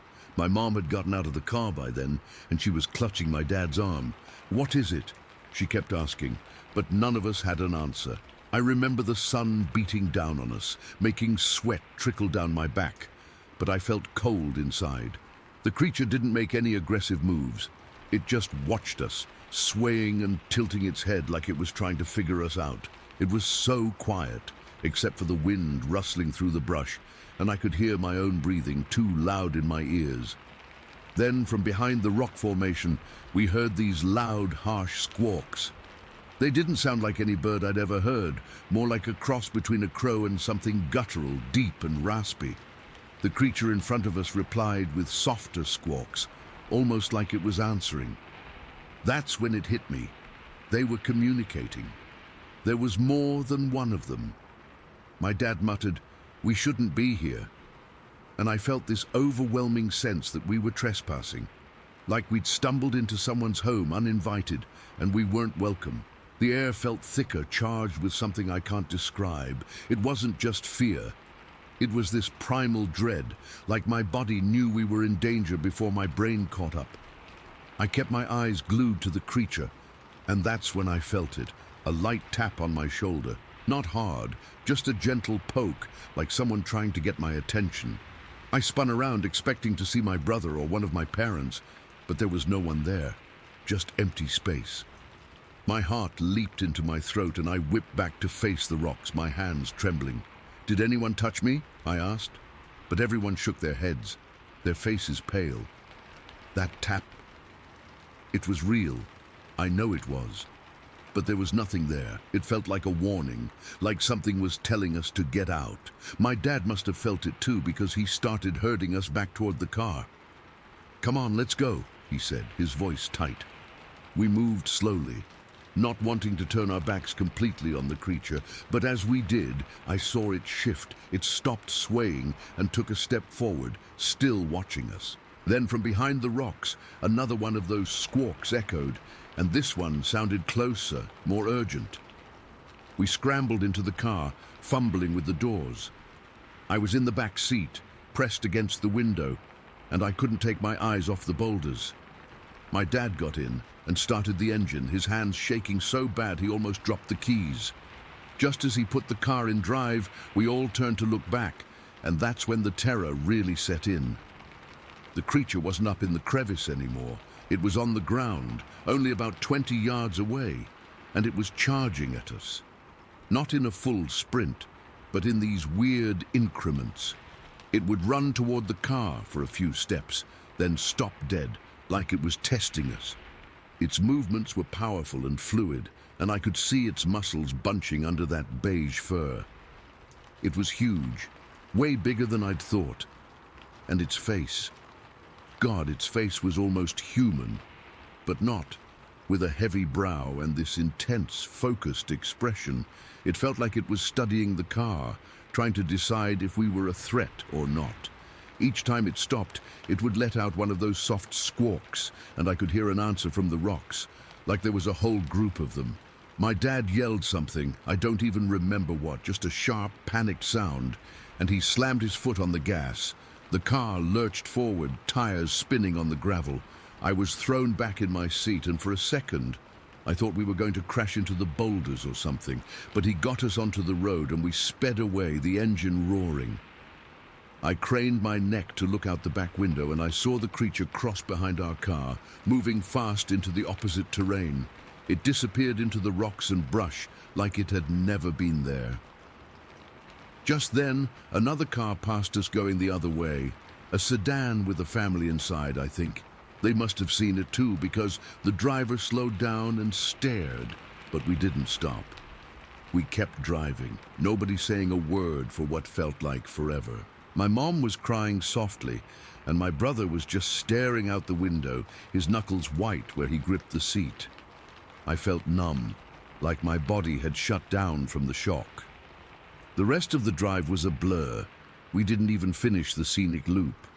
We just headed back to Palm Springs, and the whole time I kept expecting to see that thing again, waiting for us on the road. When we got back to the hotel, we all sat in the room and talked about it, trying to make sense of what happened. We called it a desert ape, because that's the closest thing we could think of, but we knew it wasn't any animal we'd ever heard of. Over the years, we've shared the story with a few people, but most just shrug it off or make jokes about Bigfoot. But it wasn't a joke to us. That experience, it changed something in me.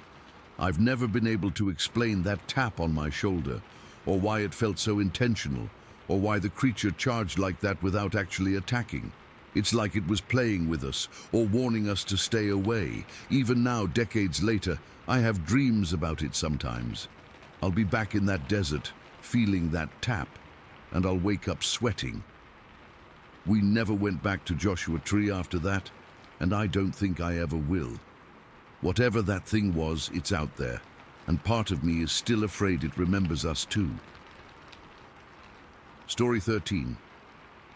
It was just us kids in the house for a while. My older sister, she was probably 12, my cousin, who was about the same age as me, and a couple of other kids from down the road. My oldest brother was supposed to be watching us, but he was a teenager, so his idea of watching us was being in the same general building. My parents had gone over to my aunt's place just a few minutes down the road to help with something. They said they'd be back before it got too late. The first thing that was off was the dog. We had a Saint Bernard, a huge, slobbery, gentle giant named Bear. He was never scared of anything. Thunderstorms, fireworks, other dogs twice his size. Nothing bothered him. He'd just wag his tail. But that night, he started acting weird. He was pacing around the living room, whining low in his throat. Then the doorbell rang. It was one of those old, loud doorbells, a real harsh buzz that made you jump. My sister went to answer it. We all kind of trailed after her, a little pack of kids. She opened the door and there was nobody there, just the porch light shining on an empty doorstep and the dark beyond. We shrugged, figured it was some kids playing a prank, and went back to the TV. A few minutes later, it rang again.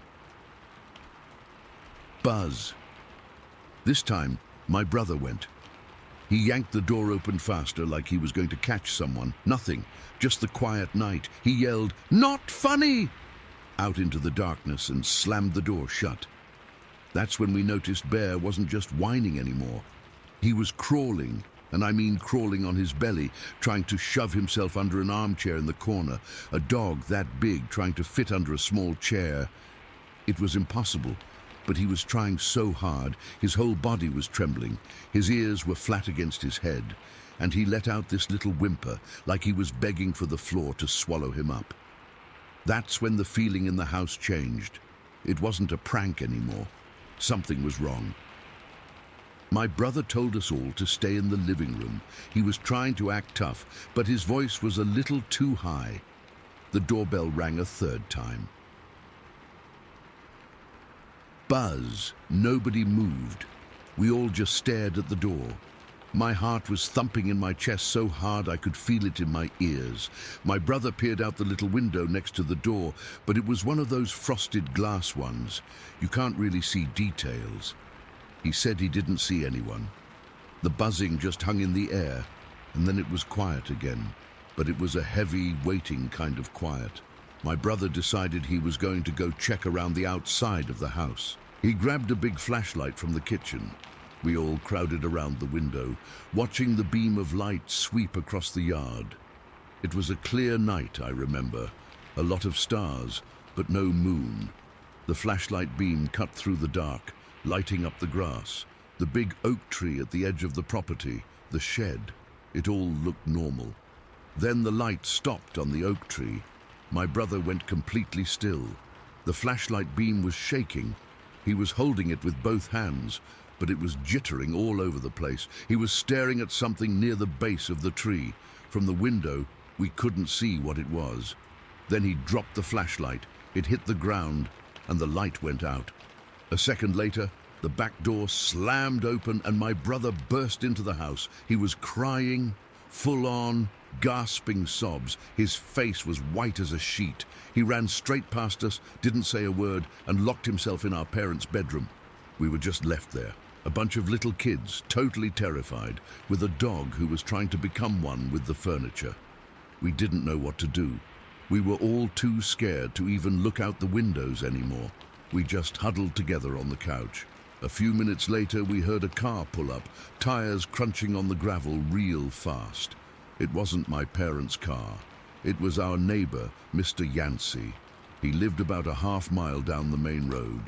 He came rushing up to the door and started pounding on it, not ringing the bell. My sister let him in. He looked worse than my brother.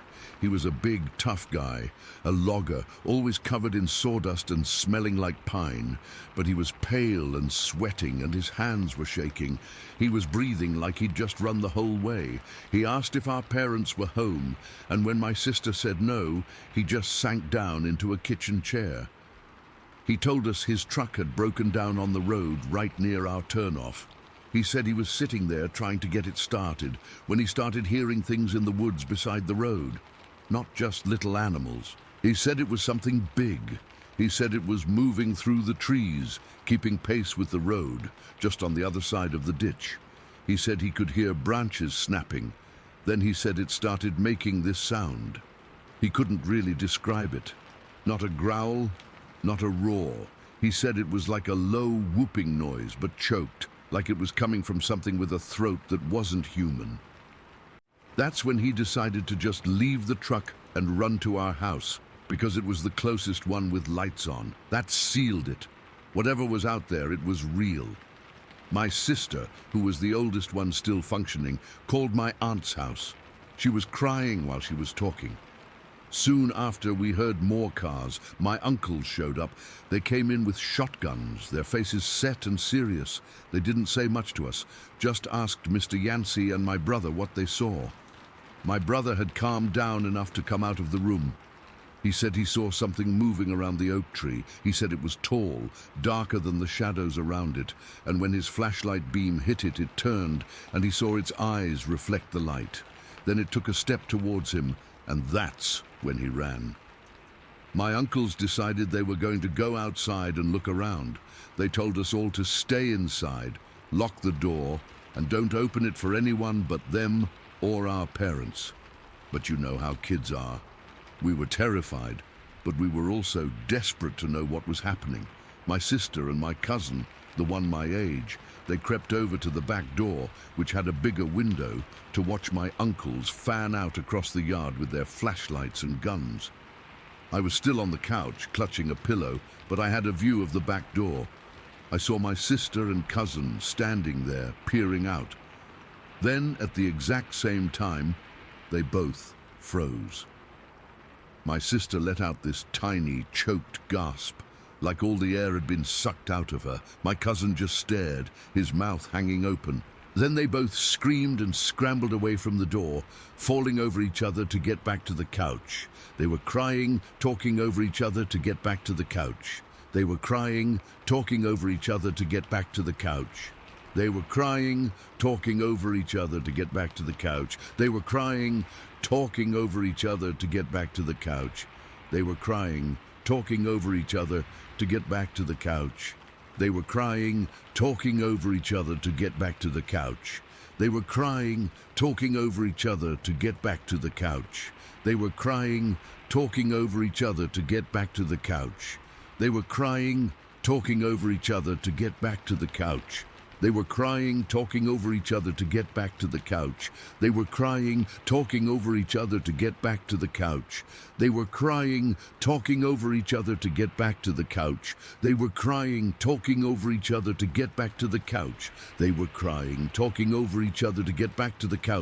were crying, talking over each other to get back to the couch. They were crying, talking over each other to get back to the couch. They were crying, talking over each other to get back to the couch. They were crying, talking over each other to get back to the couch. They were crying, talking over each other to get back to the couch. They were crying, talking over each other to get back to the couch. They were crying, talking over each other to get back to the couch. They were crying, talking over each other to get back to the couch. They were crying, talking over each other to get back to the couch. They were crying, talking over each other to get back to the couch. They were crying, talking over each other to get back to the couch. They were crying, talking over each other to get back to the couch. They were crying, talking over each other to get back to the couch. They were crying, talking over each other to get back to the couch. They were crying, talking over other. They said they looked down the hill towards the creek at the bottom of our property. They saw a shape, a dark, tall shape, just standing there, and it had eyes. They both said the same thing. The eyes were red. Not like glowing red, but a deep, dull red, like old coals. And as they watched, the thing moved. It didn't walk like a person. They said it just shifted. It turned its head and looked right at the house, right at them, through the window. That's when they ran. The house was pure panic after that. We were all crying. My uncles came back in asking what happened. When they told them, my uncles got even more grim. They checked their shotguns again. One of them said he thought he smelled something weird outside, like rotten meat and wet fur, but he hadn't seen anything. Time got really weird then. It felt like hours, but it was probably only 20 minutes. We were all just waiting, jumping at every little sound the house made. My cousin had to use the bathroom. The bathroom was down a short hall, and its window looked out towards the side of the house and the garage. He didn't want to go alone, so my sister went with him and waited outside the door. A minute later, he came flying out of the bathroom, not even having flushed, his pants still unbuttoned. He was pointing at the window, stuttering. He said he was washing his hands, and he looked up into the dark window. For a second he saw his own reflection, then he saw another face peek out from around the corner of the garage. He said the head was weird, like a cone, pointed at the top, and the face was dark, but he could see it clearly in the moonlight. It just peeked out, looked right at him through the window, and then pulled back. He said the way it moved was fast and fluid and completely silent. That was it. We were done. We all crammed into our parents' bedroom, the one with the strongest door, and pushed a dresser in front of it. My uncles were posted by the windows, their shotguns ready. I was on the floor, squeezed between the bed and the wall, shaking. I could feel the cold from the floorboards seeping through my pajamas. I could hear everyone's ragged breathing. I could smell my own fear, a sharp, sour smell. We were in that room for what felt like forever. Then, from the window in that room, which faced the front yard, we saw it. My uncle at the window whispered, "Don't move, don't make a sound." We all looked. Something was moving past the window. It was huge. It blocked out the light from the porch completely as it passed.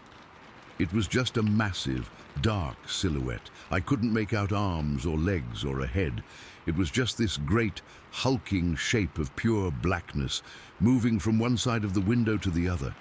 It was there for maybe 3 seconds, and then it was gone. But in those 3 seconds, I felt a coldness that had nothing to do with the floor. It was a deep, gut-level dread. It was the feeling of being looked at by something that didn't see you as a person. It was the most terrified I have ever been in my entire life. A little while later, we heard my parents' car pull up. The relief was so powerful it made me feel sick. My uncles went out to talk to them. We heard their low, urgent voices. When my mum came in, she gathered us all up, her face tight with worry. She and my dad had seen our uncle's trucks and knew something was wrong. The next day, my parents brought over one of our spiritual guides, an elder. He walked the property quietly for a long time. When he came back, he sat with my parents, and his words were meant for them. But I was hiding around the corner, listening. He said there were 3 of them. He called them by a name in our language I didn't know. He said they weren't from here. They were passing through, and they were looking. They were looking for a boy to take. He said they were drawn to the energy of young men. He looked right towards where I was hiding, and even though he couldn't see me, I felt his gaze. He said one of us had caught their attention. That was over 20 years ago. I'm 31 now, but I've never forgotten that night. The fear never really left. 5 of us kids saw something that night. All of us saw different parts of it, but it all added up to the same horrible thing. Over the years, there were more little things. Sounds in the woods behind my grandma's house that would make the dogs go silent, a feeling of being watched when you were out fishing alone, a few other cousins reporting strange figures at the edge of the tree line. It was never as bad as that one night, but it was enough to keep the fear alive. I still live in Wisconsin, but not on the res. I live in the city now, with streetlights and traffic noise. But sometimes when the power goes out and the city gets quiet, I find myself looking out the window into the dark, my heart starting to beat a little faster. And I remember the shape moving past the window, the red eyes at the bottom of the hill, and the feeling of something ancient and terrible looking right at me. And I just know, that it's still out there somewhere, and I don't think it ever really stopped looking. Story 14. All right, I'll just get right into it. I've been putting this off for years, but I need to get it out there. Maybe someone else has heard or seen something like this. I don't know. It was August of 2014, a Tuesday, I think, the middle of the month, when the heat in the swamp doesn't even break at night. It just sits on you, thick and wet, like a hot blanket you can't shake off. I've been a fisherman and a trapper my whole life, out in the Louisiana swamps. It's what my daddy did, and his daddy before him. You get used to the sounds, the darkness, the things that move in the water. Or you think you do. That night was like any other. I'd left the dock a little after 8, the sun just a memory, the sky a deep, bruised purple. The airboat's engine was loud, a familiar roar that usually made me feel like I was in control. The plan was simple: run my lines, check a few crab traps, and be back home before midnight. I had a cooler with a couple of beers and a bottle of water, my headlamp, my spotlight, and the little GoPro camera my buddy had given me for my birthday, mounted up near the steering stick. I hardly ever thought about it. It was just there. I remember cutting the engine about a mile into a narrow channel I call Whisper Creek. It's not on any map. It's a place where the cypress trees grow so close together they make a tunnel, their knees poking up through the black water like bony fingers. It's quiet there, a good spot for catfish. The silence after you kill the engine is always heavy, but it's a normal silence. You hear the water lapping, the buzz of insects, maybe a gator sliding off a log in the distance. I was leaning over the side of the boat, my gloves on, starting to pull up the first trot line. The water was calm, like black glass. My headlamp cut a weak yellow circle on the surface. I was just starting to feel the rhythm of the work, my mind drifting to nothing in particular, when I heard it. It wasn't a gator. I know what a gator sounds like. This was a heavy, deliberate crunch from the tree line to my left, like someone taking a big step on a pile of dry branches, then a splash, a big one, like something heavy had stepped into the water from the bank. I froze. My hand just stopped, holding the line. I held my breath, listening. The insect buzz had stopped. Everything had stopped. My heart was suddenly hammering against my ribs, so hard I could feel it in my throat. I slowly, so slowly, straightened up and turned my head toward the sound. I couldn't see anything, just the wall of dark cypress trunks and hanging moss. Then came the growl. It wasn't high-pitched like a cat or a dog. This was low. So low it felt like it wasn't just hitting my ears, but my whole chest. It was a vibration, a deep, rumbling sound that seemed to come up from the ground and into the boat. It made the fillings in my teeth feel weird. I felt it in my bones. I've heard bull alligators bellow during mating season, and that's a scary sound, but this was different. This was fuller. It had a weight to it that felt intelligent, like it was meant for me. I was paralyzed. I couldn't move my legs. My brain was screaming at me to start the engine, but my body wouldn't listen. It was like I was rooted to the spot, just staring into that impenetrable darkness, listening to that low rumble that seemed to be getting closer, and then it stopped. The silence that followed was worse. It was absolute.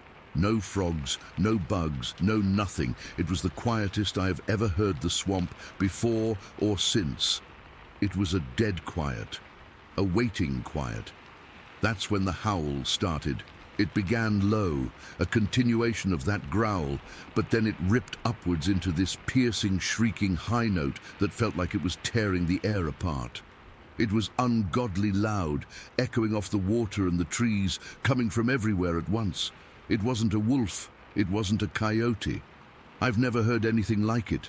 It was a sound that shouldn't exist. It climbed and held that high note for what felt like forever, and I swear I felt the sound waves physically vibrate through my body. My skin was tingling, my ears were ringing. I actually clapped my hands over my ears, but it didn't help because the sound was inside me. When it finally cut off, the echo bounced around for a few seconds, and then the silence slammed back down, even heavier than before. My hands were shaking so bad I could barely function. I fumbled for the pull cord to start the airboat. My mind was just a single repeating word: Go, go, go, go. That's when it hit the boat. It wasn't a bump, it was a slam. A massive, powerful impact on the starboard side, right near the back. The whole aluminum hull shuddered and jerked. The force was so violent it nearly threw me over the opposite side. I stumbled, my boots slipping on the wet deck, and I grabbed onto the steering column to keep from going into the water. My heart just about jumped out of my chest. I thought for sure a big gator had rammed us, maybe a 12-footer or something. I scrambled for my big spotlight, my fingers numb and clumsy. I flicked it on, the bright LED beam cutting a stark white path across the water. I swung it toward where the impact came from, expecting to see a gator's snout or its tail sliding away. There was nothing, just water. Black, churning water, with ripples spreading out from the side of my boat. Big, rolling ripples, like something very large had just submerged. But there was no animal, no log, nothing. The water was empty. I swept the light back and forth, my breath coming in ragged, painful gasps. There was nowhere for anything that big to hide. It was just gone. That's when the fear went from a sharp, panicked thing to a deep, cold dread that settled in my gut. This wasn't a gator. Gators don't vanish. They don't hit a boat that hard and just disappear. I finally got my legs to work. I yanked the pull cord for the engine, praying it would start on the first try. It coughed, sputtered, and then roared to life. The sound was the most beautiful, relieving thing I'd ever heard. I didn't even bother turning the boat around properly. I just slammed the throttle forward, cranking the steering stick hard to the left. The boat spun, the fan screaming, throwing a spray of swamp water everywhere. As the boat swung around, pointing me back the way I came, my spotlight beam swept across the bank. It passed over the cypress knees, the dark water, and then, for just a fraction of a second, it lit up the space between two thick cypress trees, and I saw it.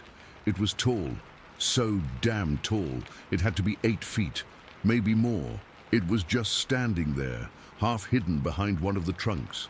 It was dark, darker than the shadows around it, a massive, bulky shape. I couldn't make out features, not a face, not fur, just a huge black silhouette. But its eyes caught the light. They didn't shine like an animal's eyes, not like a deer or a gator. They glowed. It was a dull, reddish-orange glow, like 2 dying embers. And they were locked right on me. I didn't think. I didn't process it. I just screamed. I don't even know if I made a sound, but my mouth was open. I jammed the throttle all the way forward. The airboat leapt ahead, the front end lifting out of the water. I didn't look back. I didn't dare. I kept my eyes glued on the channel ahead, my body bent over the controls, my knuckles white. I could feel every single hair on my arms and the back of my neck standing straight up. I felt like those glowing eyes were still on me, burning into my back. The ride back was a blur of terror. Every shadow was a monster. Every splash was it coming after me. I didn't slow down until I saw the lights of the dock. When I finally slid the boat up to my spot, my hands were still shaking so badly I could barely tie the knot. I just left everything. The gear, the fish on the lines, all of it. I ran to my truck, locked the doors, and sat there for 10 minutes just trying to breathe. It wasn't until the next morning, in the bright, normal sunlight, that I remembered the GoPro. A part of me didn't want to look, but I had to. I pulled the memory card and hooked it up to my laptop. The video was mostly dark and shaky. You could hear the engine, then the silence when I cut it. You could hear me messing with the lines, then, clear as day, you could hear the heavy footsteps and the splash. The microphone actually distorted with the deep growl. It was so low. And then, the howl. On the recording, it was even more chilling. It was that same low to high shriek, and you could hear it echoing. It sounded angry, or maybe territorial. I don't know. Then a loud thump, and the camera jerks violently, the impact. You can hear me gasping and fumbling, and then the engine starting. The rest was just noise and spray and darkness. I showed it to a couple of my buddies, hardcore swamp men who've seen everything. They were dead silent after watching it. One of them just shook his head and said, "That ain't no gator, brother." I even ended up sending the audio file to a guy who was a wildlife biologist, a friend of a friend. He called me back a few days later. He said he'd never heard anything like it. He ran it through some filters, said it didn't match any known animal in North America. He was baffled. He actually asked me if I was sure I hadn't seen anything. I didn't tell him about the eyes. I couldn't. I haven't been back to that stretch of Whisper Creek since. I've rerouted all my lines. I still make my living on the water, but I stick to the wider, more open bayous now. I'm more jumpy. I carry a bigger spotlight and a firearm, though I don't know what good it would do. I'm convinced in my gut that what I encountered was a Sasquatch. People can laugh, they can call it a folk tale, but I was there. I felt its growl in my chest. I felt it slam my boat. I saw its huge dark shape and those glowing eyes. That swamp is old and it's deep, and there are places in there that people just weren't meant to go. There are things that live there that are best left alone. I found one of them that night, and I have no doubt in my mind that it's still out there, in the dark, between the cypress trees, and I pray to God I never, ever see it again. Story 15. All right, I'll just come out and say it. I saw something in the woods that I can't explain, and it's been eating at me for years. I've told a couple of close friends, the ones who wouldn't just laugh in my face, but even then I can see the doubt in their eyes. They think it was a bear, or that I was just spooked alone in the dark, but I know what I saw. I was stone cold sober. I was alert, and I was up in a tree stand with a clear line of sight. This is the first time I'm writing it all down. Maybe getting it out will help, maybe it won't. But I need to do it. It was the middle of November, a Tuesday. I remember because I'd taken a couple days off work to get some hunting in before the shotgun season started and the public land got crowded. I like the solitude of bow hunting. It's quiet. You have to be still and you become part of the woods. That morning, I'd gotten to my spot about 2 hours before sunrise. It was cold, the kind of cold that seeps right through your layers and settles in your bones. My stand was set up in the bottomlands along the Illinois River, a place I'd been hunting for over a decade. It's a tangled mess of swamp maple, thick pines and thorny undergrowth, with the river always somewhere close, a constant low murmur in the background. You get wet just walking to your stand. The stand itself was about 20 feet up an old oak tree, overlooking a sort of natural funnel between a dense pine thicket and a swampy area. It's a good spot. Deer use it to move from their bedding areas down to the river. I'd been sitting there for what felt like forever, watching the world slowly turn from black to grey. The sun was up, but it was one of those flat grey November days where the light never really gets strong. Everything was muted. The air was so still, you could hear every little sound for 100 yards. For the first few hours, it was just normal wood stuff, a squirrel chattering, some crows arguing in the distance, the rustle of leaves as a couple of does moved through way out of range. I remember feeling that specific kind of boredom you only get when you're hunting. It's not a bad boredom, it's a focused, patient kind of waiting. My mind was just drifting, thinking about nothing in particular, just watching my breath fog in the air. Then I heard it. It wasn't a loud sound. It was a slow, deliberate crunching, not the quick, skittery steps of a deer or the light rustle of a raccoon. This was heavy. It sounded like someone was methodically stepping on and breaking every dry branch in that thicket.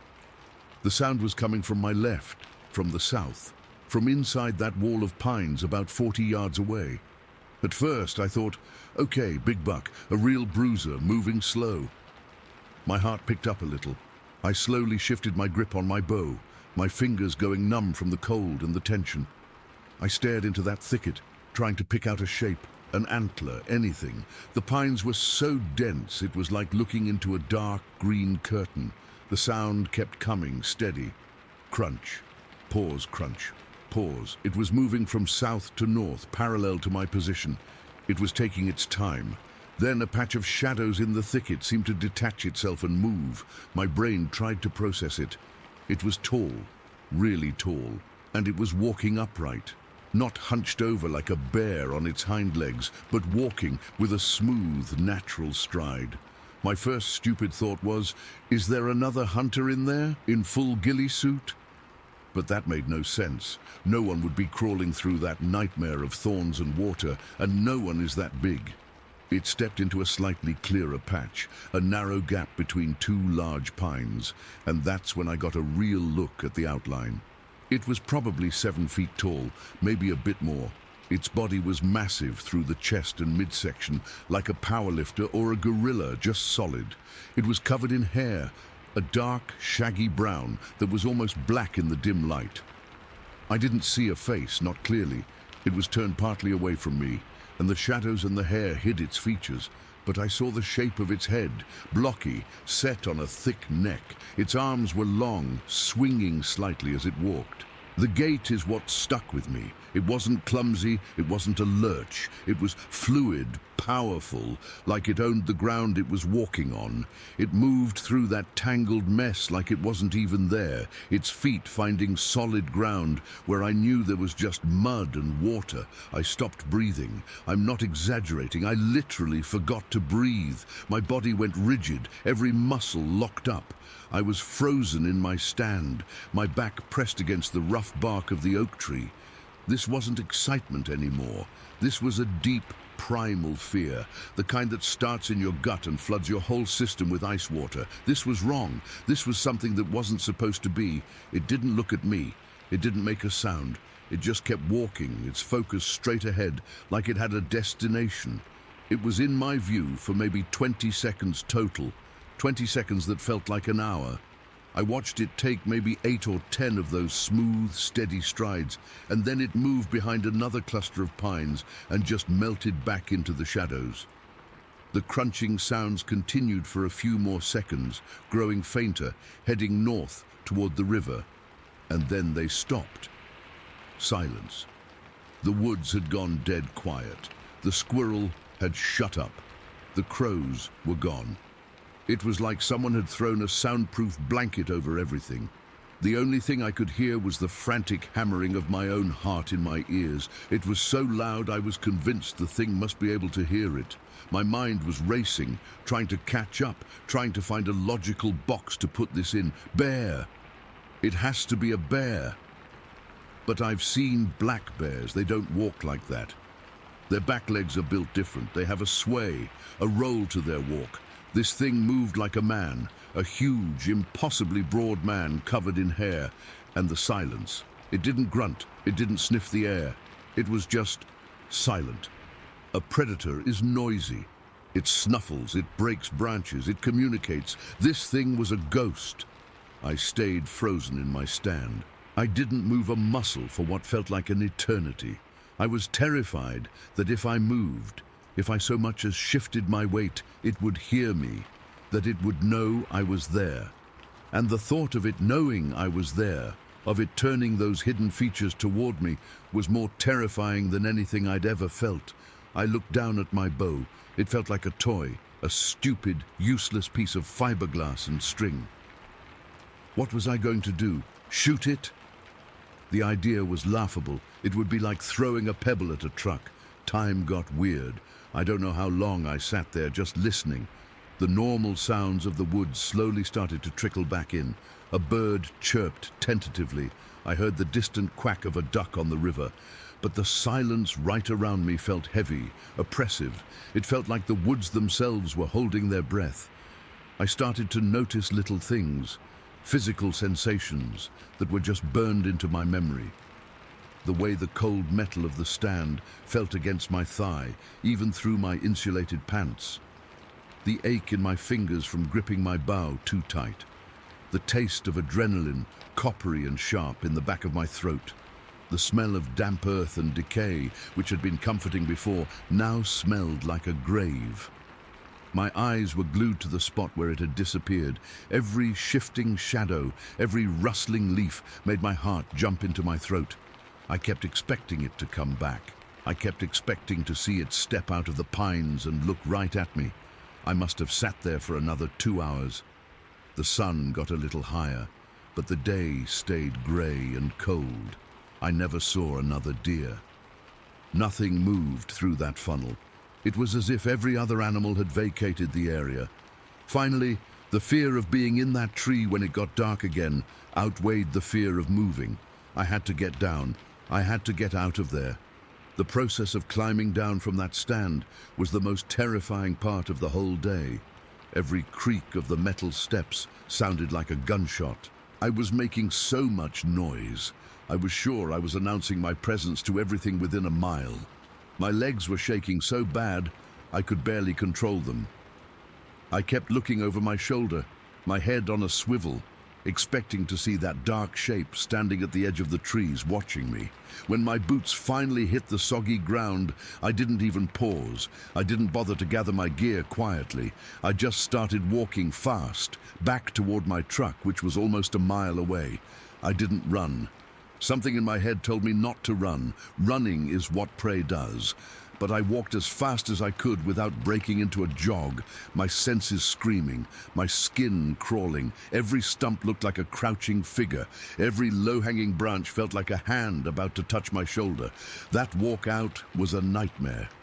The woods I knew so well had become an alien, hostile place. The familiar trails felt like traps. The sound of the river, which I usually found peaceful, now sounded like it was hiding something. I've never felt so exposed, so vulnerable in my entire life. I got to my truck, fumbled with the keys, and got the hell out of there. I didn't stop shaking until I was on the main highway, surrounded by other cars, by normal people going about their normal day. I felt like I was returning from another world. I never went back to that stand. I tried to the next season. I drove out there, got my gear on, and started walking down the trail. I got about 100 yards in before the feeling of dread became so overwhelming, I just turned around. My heart was pounding. My palms were sweaty. It was a physical reaction. My body was refusing to go back into that place, so that's it. That's what happened. I was bow hunting in the bottomlands along the Illinois River, and I saw something I can't explain. A 7-foot-tall, gorilla-like thing, covered in dark hair, walking on 2 legs like it was the most natural thing in the world. It didn't see me, it didn't threaten me, it just walked by and vanished. And I sat there, frozen in terror, until I could finally make myself leave. I've turned it over in my head 1,000 times. A bear in a weird position, a person in a weird suit, a trick of the light. But none of it fits. The size was wrong. The walk was wrong. The feeling of sheer raw power coming off it was wrong. I know what I saw, and the worst part, the part that still gives me chills when I think about it, is the silence. The complete and utter silence that fell after it was gone. It was the silence of something that didn't belong, and the woods knew it, and I knew it, and I still don't know what it was. Story 16. Okay. I'll do my best to tell this, like it really happened to me. My name is Shannon Morgan. This was back in April of 2008. I live in a pretty remote part of Marquette County, Michigan. My house is way back in the woods, down a long 2-track road that most people don't even know is there. It's quiet, which I usually love. But that day was different. We'd just had this massive late-season snowstorm. It came out of nowhere. One day it was starting to feel like spring. The next, we were buried under what felt like 1.5 feet of heavy, wet snow. I'd been staying with a friend in town because the roads were a mess, and I figured I'd wait it out. By April 2nd, the main roads were plowed, so I decided to head home. I remember driving my SUV, a Ford Explorer, old but reliable, and feeling that mix of tiredness and relief you get when you're almost home after being away. The sky was still this flat grey color, like the storm had sucked all the light out of the world. The trees were sagging under the weight of the snow, and everything was just silent, eerily silent. I turned off the county road onto my two-track. The snow was deeper here, obviously. No plows come out this far. I was driving slow, careful, but about a mile from my house, I felt the tires start to spin. I pressed the gas, but the Explorer just groaned and settled deeper into the snow. I tried rocking it back and forth, reverse, then drive, but nothing. I was stuck. Properly, hopelessly stuck. I sat there for a minute, my hands tight on the steering wheel, just listening to the engine tick as it cooled down. I felt a flush of frustration. I was so close to home. All I wanted was to get inside, start a fire, and drink a hot coffee. Now, I had to walk the rest of the way. Through knee-deep snow, I sighed, grabbed my backpack from the passenger seat. It had my laptop and some groceries in it, and pulled on my heavy winter coat and gloves. I remember the cold hitting my face the second I opened the door. A sharp, biting cold that made my eyes water. I started walking. It was hard going. Every step was an effort, lifting my leg high to break through the crust of snow, then sinking in up to my knee. The backpack felt heavier with every step. The only sound was my own breathing, huffing and puffing in the cold air, and the crunch squeak of the snow under my boots. I kept my head down, watching my feet, just focusing on putting one in front of the other. I'd probably been walking for 10, maybe 15 minutes when I saw them. At first, I didn't process what I was looking at. I just saw a line of depressions in the snow ahead of me following the road. I figured it was an animal. A deer maybe, or a moose. We get moose up here sometimes, but as I got closer, my brain started to stutter. The depressions weren't hoof marks, they were footprints. I stopped dead in my tracks, my breath caught in my throat. They were enormous. I'm not talking about big, I'm talking about impossibly huge. Each one was a perfect, clean impression in the snow, like someone, or something, had just pressed a giant mold into it. They were human-shaped. You could see the outline of a heel, an arch, a ball, and 5 toes. But the size... I stared, my mind refusing to make sense of it. I'm 5'8", and my own boot prints looked like a child's next to these things. My heart started thumping, a hard, slow beat in my ears. I looked around, my head snapping left and right, scanning the tree line. Nothing. Just the endless, silent white and black of the woods. The silence felt heavier now, oppressive. I had to know. I had to measure them against something.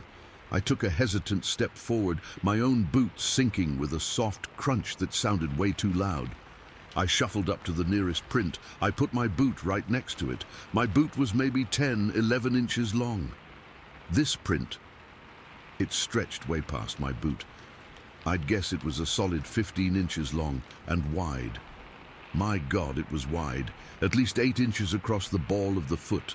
The stride was what really got me, though. The distance between one print and the next was huge. I'm not a scientist, but I'd say about 4 feet, maybe more. I'd have to take a running leap to step from one to the next. A cold feeling, totally separate from the winter air, started creeping up my spine. This wasn't a bear. Bears don't walk on 2 feet for that long, and their prints are nothing like this. Their back feet look more like a human's, but they're smaller, and the claws... There were no claw marks here, just the clean, deep impression of toes, and they were fresh. That was the worst part. The edges of the prints were sharp and defined. The snowstorm had ended late the night before, and there was no new snow since. These tracks had been made after the storm stopped, sometime in the last few hours, maybe less. Whatever made them could still be here, right here. My mouth went dry. I swallowed, but it was like swallowing sand. I stood up straight, my whole body tense, my eyes darted from tree to tree, looking for any movement, any shape that wasn't a snow-laden pine or a bare birch. The woods were a wall of stillness. It was so quiet I could hear the blood pulsing in my head. The tracks went straight down the middle of the 2-track road, just like I was walking. They were heading in the same direction as me, towards my house. The thought made my stomach clench. I felt a primal, stupid urge to turn around and run back to my car. But that was a mile away, and I was already more than halfway home. Home meant safety. Walls, a locked door. So I kept walking, but now every sense was screaming. I was no longer just a woman walking home in the snow. I was prey. I felt exposed, a tiny, slow-moving dot in a vast white landscape. I tried to walk quieter, which was impossible in the deep snow. Every crunch of my boot sounded like a gunshot to my ears. I followed the tracks. I don't know why. Maybe some part of me needed to prove to myself that I wasn't going crazy. Maybe it was just morbid curiosity. But I walked, my eyes glued to the line of giant prints ahead of me. They were so confident. They went in a straight, unwavering line, not meandering like an animal would. This thing knew where it was going. It walked with a purpose. Then, about 100 yards from where my driveway splits off from the two-track, the tracks changed. They veered off the road, just like that. One print was on the road and the next one was 5 feet away, already at the edge of the tree line. It had taken a single step off the path and into the dense forest. I stopped again. My heart was hammering against my ribs now, a frantic bird-like flutter. I was standing right where it had left the road. I looked into the woods where the tracks led. The trees were thick there, a tangle of pines and undergrowth, all draped in white. The tracks themselves disappeared into the darkness between the trees after just a few more steps. I couldn't see very far in. A wave of unease, so strong it was almost a physical force, washed over me. It was a feeling of pure dread. My skin prickled all over, and the hairs on the back of my neck stood straight up. It was a warning, a deep, instinctual signal screaming at me, "Do not go in there, do not follow." I stood there for what felt like a long time, just staring into that dark patch of woods. My mind was racing. What was it? Where did it go? Was it watching me right now? The idea that it could be standing just behind a tree, perfectly still, observing me. The thought was paralyzing. I became hyper-aware of every little sound, the creak of a branch, the soft whoomp of snow sliding off a pine bough. Every noise made me jump. My breathing was shallow and quick. I was freezing, but I was also sweating under my layers. I knew, with a certainty that felt like a stone in my gut, that I could not follow those tracks into the woods. It wasn't a choice. It was a survival instinct. I had to get home, now. I turned away from the tree line and started walking again, but this time I was practically running. It was a clumsy, frantic shuffle jog through the deep snow. I didn't care how much energy I was burning. I didn't look back. I just focused on the road ahead, on the familiar bend that meant my driveway was close. My lungs burned with the cold air, and my legs ached, but the fear was a fuel I didn't know I had. I finally reached my driveway and half ran, half stumbled the last 50 yards to my front door. My hands were shaking so badly I could barely get the key into the lock. I fumbled with it, dropping my gloves in the snow, my breath coming in ragged white puffs. I finally got the door open and practically fell inside, slamming it shut behind me and twisting the deadbolt. I stood there, my back against the door, panting. The house was dark and cold, but it was my house. It was safe. I slid down to the floor, my whole body trembling uncontrollably. I just sat there on the floorboards for I don't know how long, listening to the silence of my own home, trying to slow my racing heart. I kept replaying it in my head, the size of the prints, the impossible stride, the way they just vanished into the dark woods. I'd never believed in Bigfoot, not really. I thought it was a campfire story, a blurry photo, something for tourists. But sitting there on my floor, with the memory of that cold, creeping dread still fresh in my veins, I couldn't come up with any other explanation. There was no animal in Michigan, no animal anywhere, that could make a track like that and walk with that kind of balanced, bipedal gait. The rest of the day, I was a wreck. I kept peering out the windows, expecting to see a huge, dark shape standing at the edge of the clearing. Every time the house settled, I jumped. I didn't start a fire because I was afraid the smoke might draw attention, which I know is stupid. But logic was gone. I was running on pure animal fear. As the sun started to go down, casting long blue shadows across the snow, I forced myself to look out the front window, down my driveway towards the road. The light was fading fast, but I could still see the smooth, white blanket of snow, and I could see my own tracks, a messy, frantic trail leading to my door. But leading away from the road, right up to the edge of my property where the woods began, was a second set of tracks. A single line of those enormous 15-inch prints. They hadn't been there when I'd run home. They were new. They stopped at the very last tree, right where the shadows were deepest. And then they just ended. Story 17. It was a Saturday in late October. The air was starting to get that crisp edge, the kind that makes you roll up the car windows. I'd been dating Sarah for about 3 months. We'd gone to a movie in the next town over, some comedy that we both forgot about halfway through. The important part was just being together, you know, driving around, talking about nothing and everything.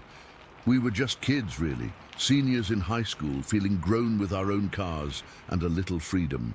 The plan was to take the long way back to her house. There's this network of dirt roads that crisscross through the Davy Crockett National Forest, not too far from where we lived.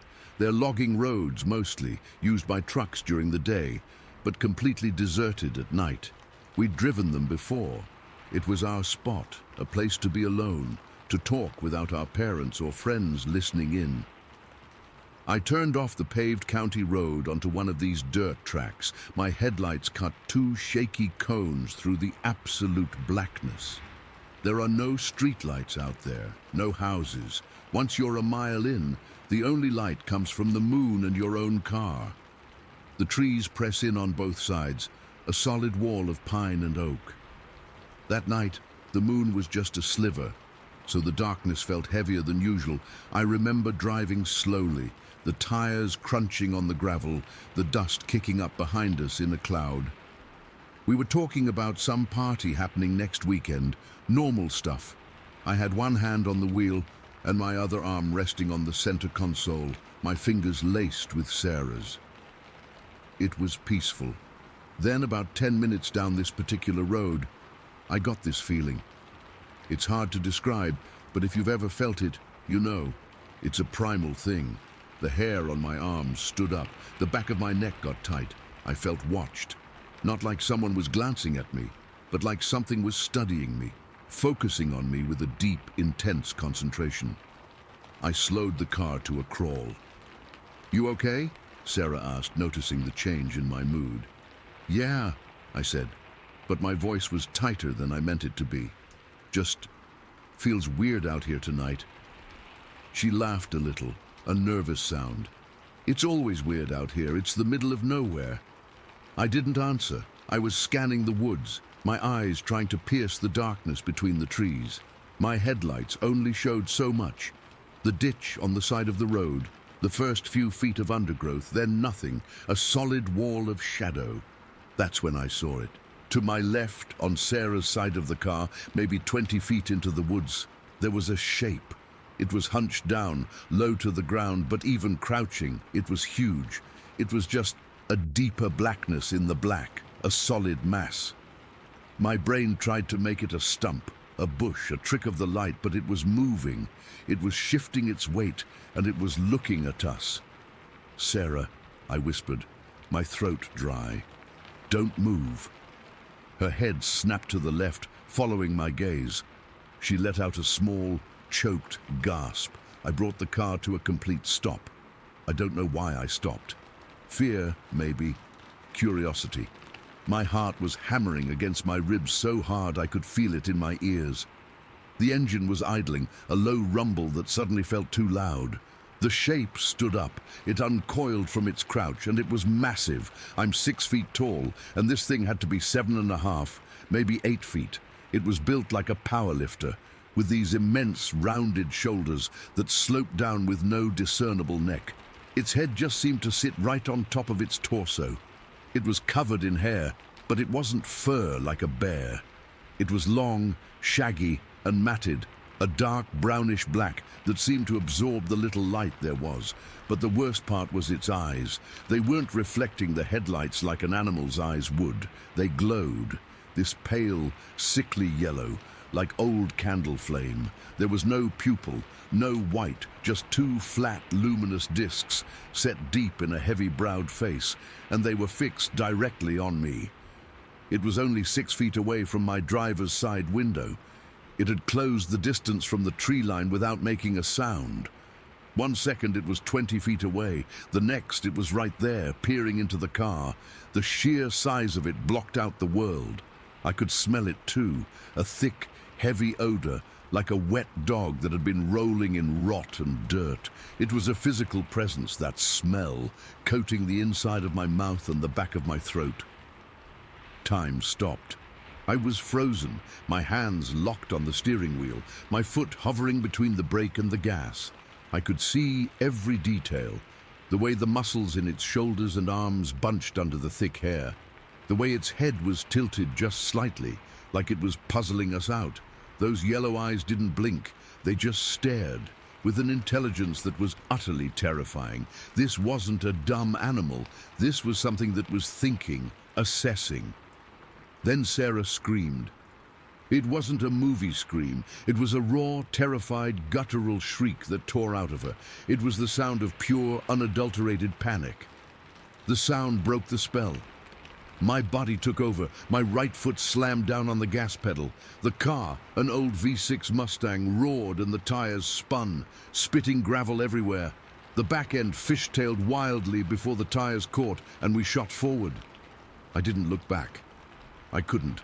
I just focused on the dirt road ahead, my knuckles white on the wheel, pushing the car as fast as I dared on that uneven surface. Sarah was sobbing next to me, her hands over her face, her whole body shaking. We flew down that road, bouncing over ruts, branches scraping the sides of the car. I didn't slow down until we hit the paved road, the sudden smoothness, a jarring contrast. I turned left toward town, and didn't stop until we were under the bright lights of a gas station on the outskirts. We sat there in the car, the engine still running, both of us breathing in ragged, shaky gulps. I looked at Sarah. Her face was pale, streaked with tears. We didn't say anything for a long time. What was there to say? We had both seen it. There was no denying it. After maybe 10 minutes, my hands had stopped trembling enough for me to call my friend Mark on my flip phone. Mark was a year older, a guy who didn't scare easy. I told him, my voice still unsteady, that we'd seen something out in the woods. I didn't say what. He heard the fear in my voice and said he'd grab his brother Jake and meet us at the gas station. When they pulled up in Mark's beat-up truck, they got out laughing, ready to make fun of us for getting spooked by a deer or a coyote. But when they saw our faces, the joking stopped. "Man, you look like you've seen a ghost," Mark said, his smile fading. "It was bigger than a ghost," I managed to say. I told them what we saw, the size, the shoulders, the eyes. They listened, their expressions turning from amusement to unease.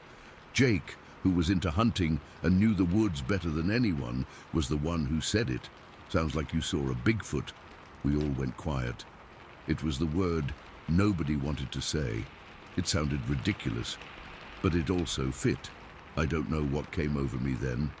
Maybe it was the fear turning into a desperate need for proof, for validation. Maybe I just needed to prove to myself that I wasn't crazy. "We have to go back," I said. Sarah's head snapped up. "No, absolutely not." "Just to the edge of the woods," Mark said, a reckless glint in his eye. "We'll stay in the truck. We have a spotlight." It was a stupid teenage boy decision, the kind you look back on and wonder how you're still alive.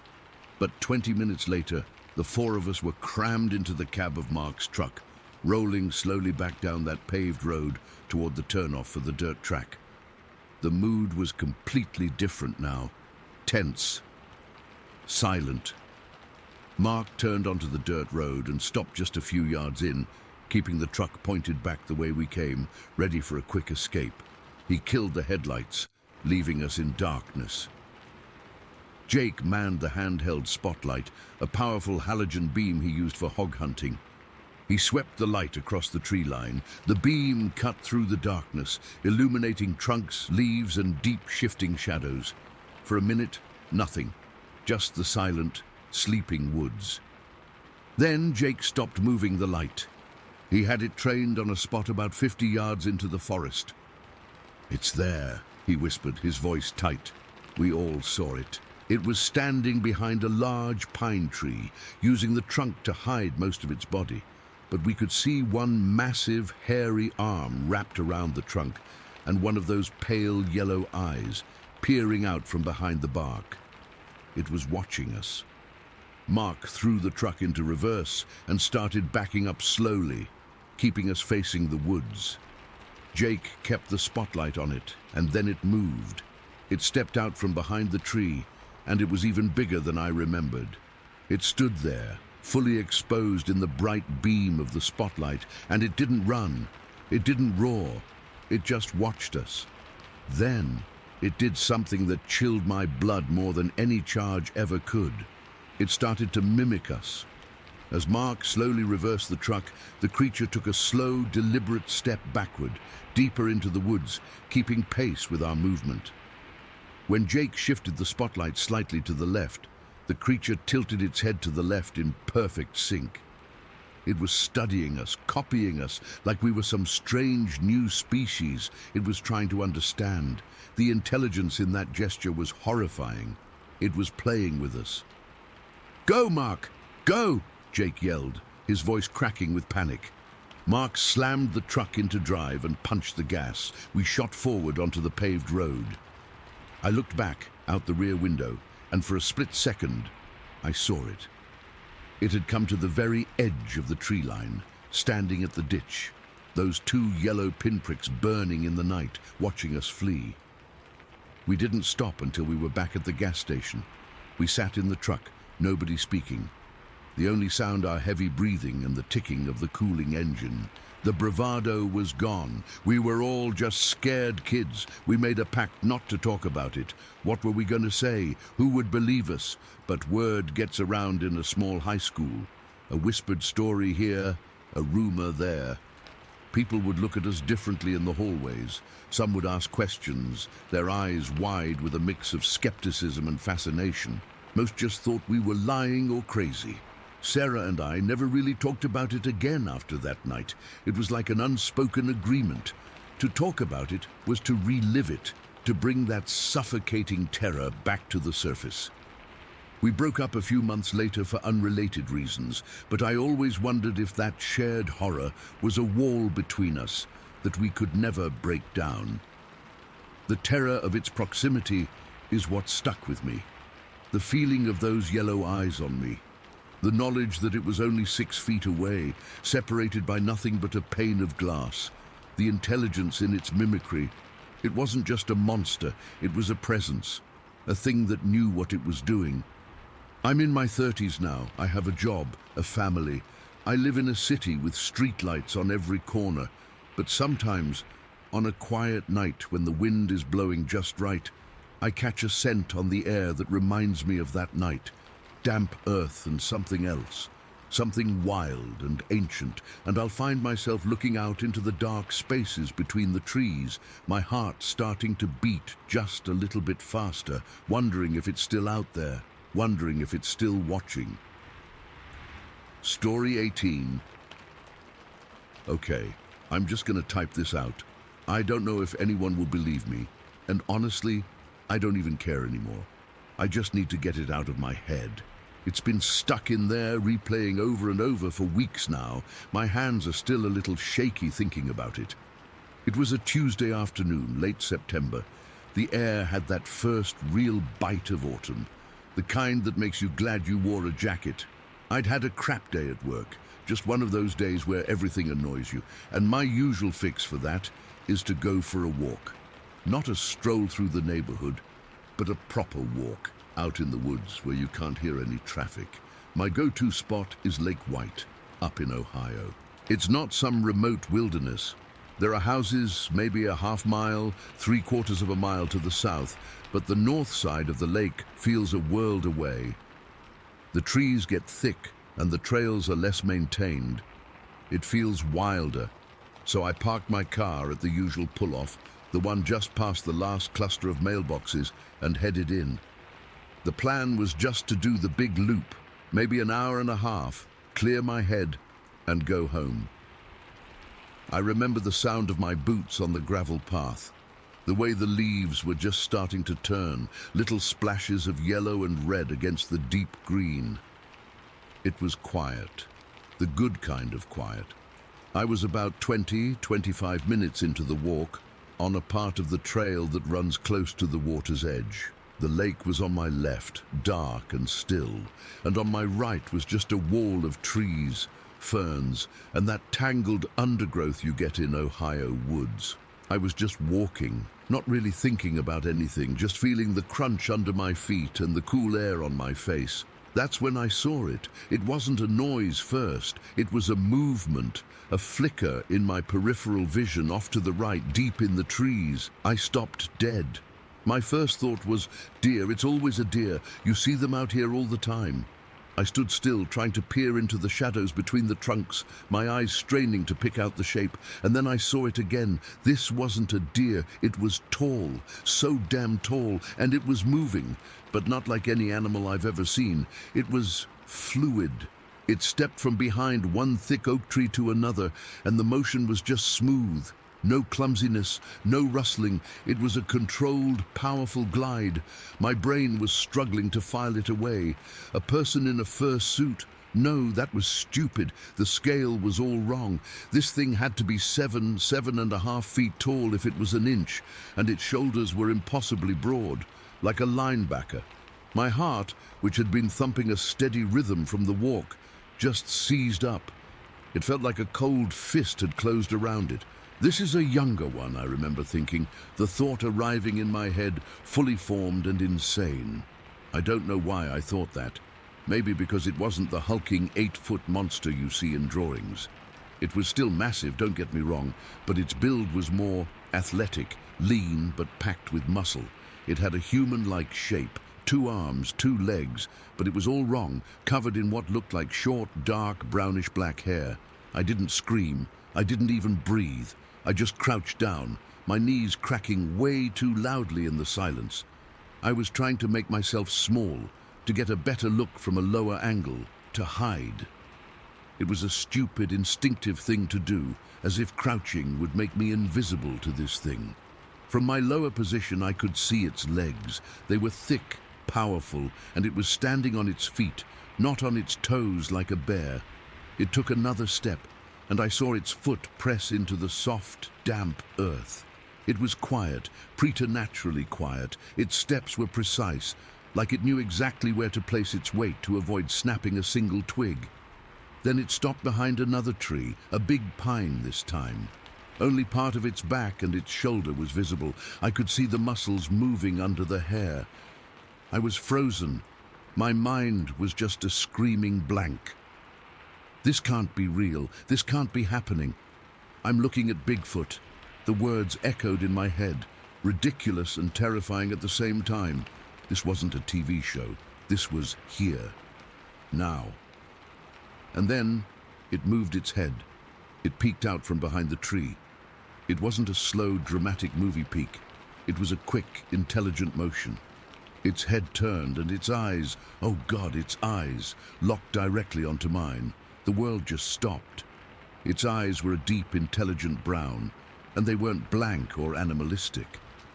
There was a mind behind them, a sharp, aware mind. And in that single, stretched-out second, I felt a terror so pure and so cold it was like my blood had turned to ice water. It knew I was there. It had known the whole time. It wasn't hiding from me. It was assessing me. My brain went completely, utterly blank. No thoughts, just primal, screaming fear. This was Bigfoot, not a legend, not a story. This was a real, living, breathing thing standing 50 feet away from me, and it was looking right at me. That's when the chaos erupted behind me, a frantic crashing sound, a series of high-pitched bleats. I almost jumped out of my skin. I whipped my head around for a split second, and I saw a small group of deer, 3 or 4 of them, absolutely bolting through the woods away from the lake. They weren't running in an orderly line. They were scattering, panicked, crashing through the undergrowth in a blind terror. The sound was deafening after the silence. My head snapped back to the tree. The creature's gaze had shifted.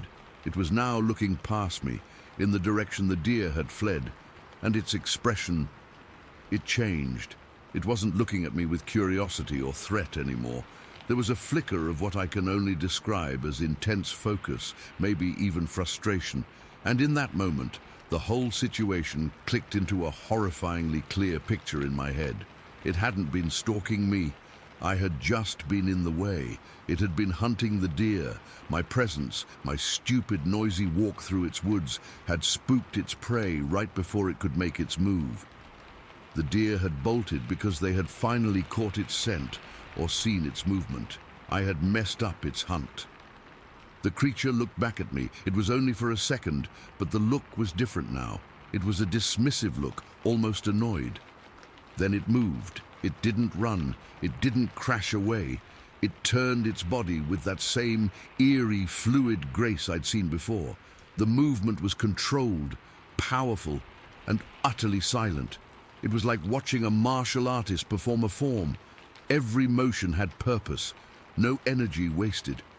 It took 2 of those long, precise, quiet steps and just melted into the deeper shadows of the woods. 1 second it was there, a solid physical presence that had turned my reality inside out, and the next, it was just gone. The space between the trees was empty. I didn't wait. I didn't think. The spell was broken.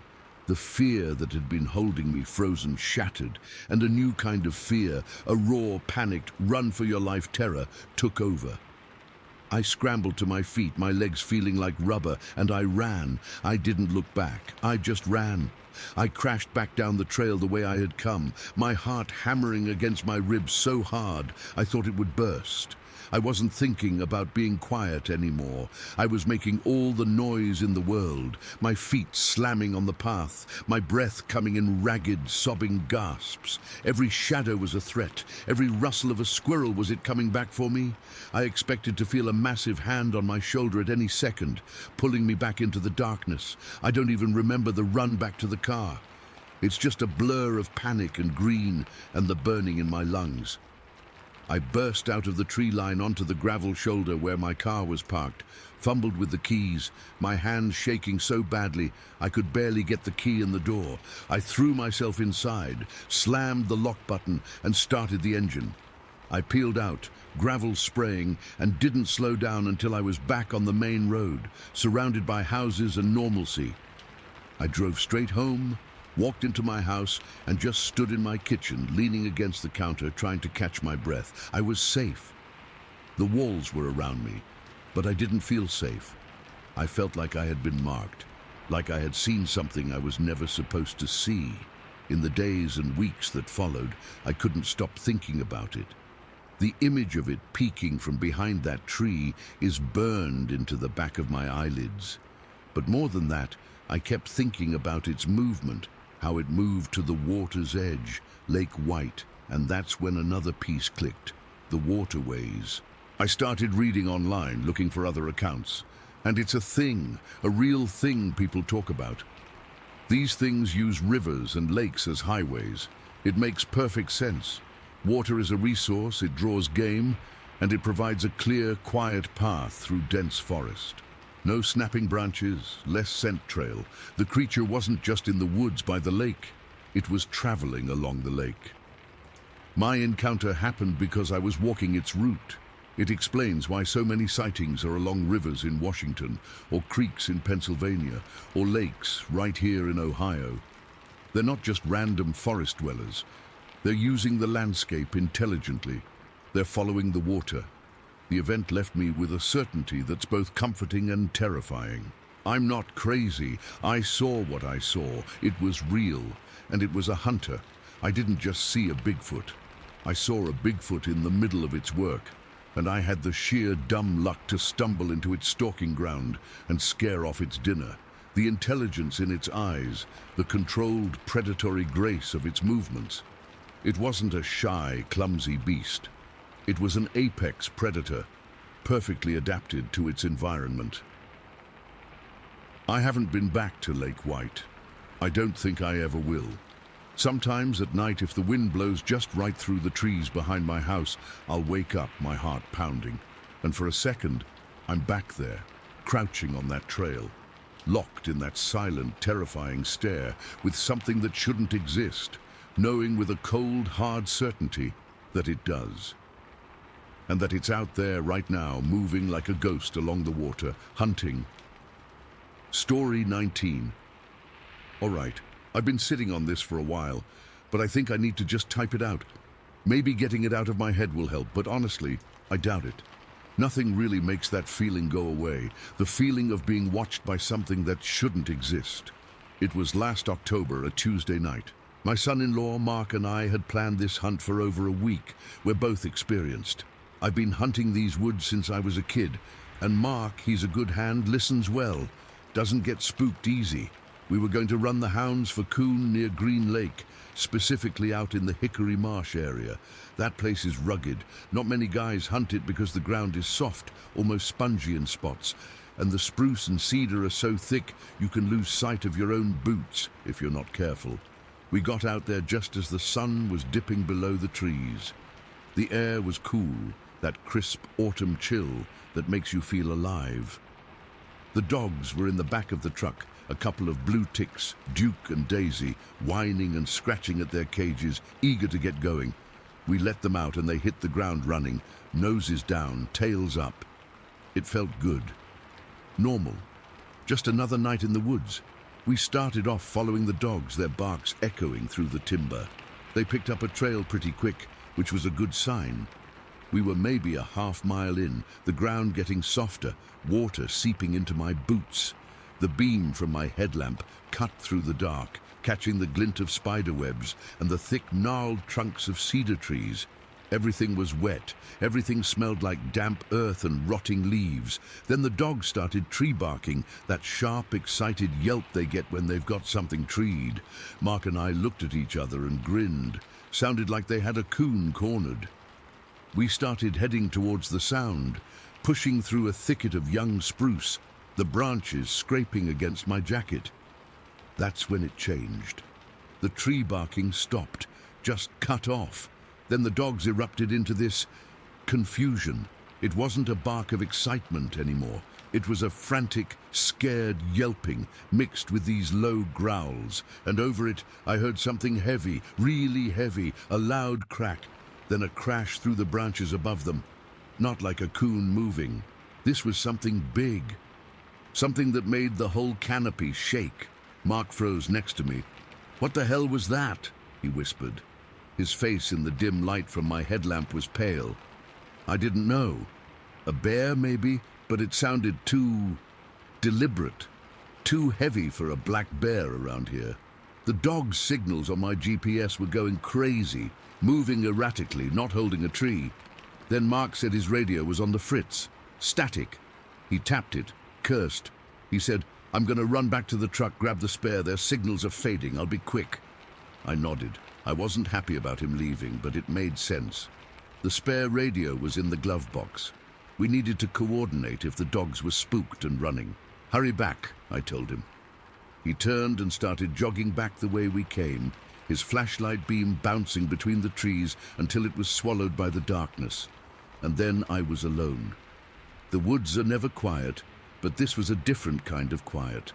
The normal night sounds, the peepers, the owls, they'd all gone dead. All I could hear was the thumping of my own heart in my ears and the faint, fading beep from my GPS tracker. The dogs were moving away from me, deep into the swampy timber. I couldn't just leave them. Those dogs are like family. So I pushed on, following the signal. The ground got soggier with every step. My boots sank into the muck with a sick, sucking sound. The air grew colder, damper. My headlamp felt weak, its beam barely piercing the wall of spruce and cedar ahead of me. The trees were so close together I had to turn sideways to squeeze through some spots. I was so focused on the GPS, on not tripping over a root or sinking into a hidden waterhole, that I almost didn't notice the smell at first. It was faint, just a hint on the air, but as I went deeper, it got stronger. A musky, foul odor, like wet fur that's been left to rot, and underneath it, something else, something metallic, almost like old blood. It was thick and heavy, clinging to the back of my throat. I pulled the collar of my jacket up over my nose, but it didn't help. The smell was everywhere. The dog's signal was getting weaker. The little dot on my screen was hovering near a ridge about 300 yards ahead. I figured if I could get up there, I might get a clearer signal, maybe even hear them. Getting up that ridge was a bitch. The incline was steep, covered in a slippery carpet of moss and pine needles. I was using my hands to pull myself up, grabbing onto saplings and exposed roots. My breath was coming in ragged puffs of steam. I was sweating despite the cold, my shirt sticking to my back. I finally crested the top, my lungs burning. I stopped, hands on my knees, trying to catch my breath. I looked down at the GPS. The signal was still weak. I straightened up, sweeping my headlamp around, hoping for a break in the trees. That's when I saw them. 2 red dots, unmoving, high up in a tall spruce tree about 30 feet away. My first stupid thought was reflectors. But there are no reflectors out here, and these weren't reflecting my light.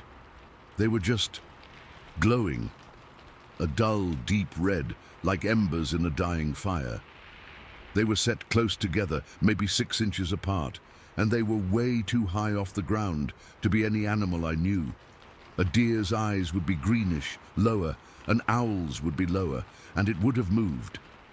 These didn't move. They just stared. I stood there, frozen, my own light fixed on them. I could hear the blood rushing in my ears. I slowly, so slowly, raised my hand to click my headlamp to a brighter setting. The beam intensified, cutting through the darkness, and that's when the horror truly began. It wasn't just 2 eyes in a tree. The eyes were part of a head, a massive, dark head, and the head was attached to a body. It was standing on the ground.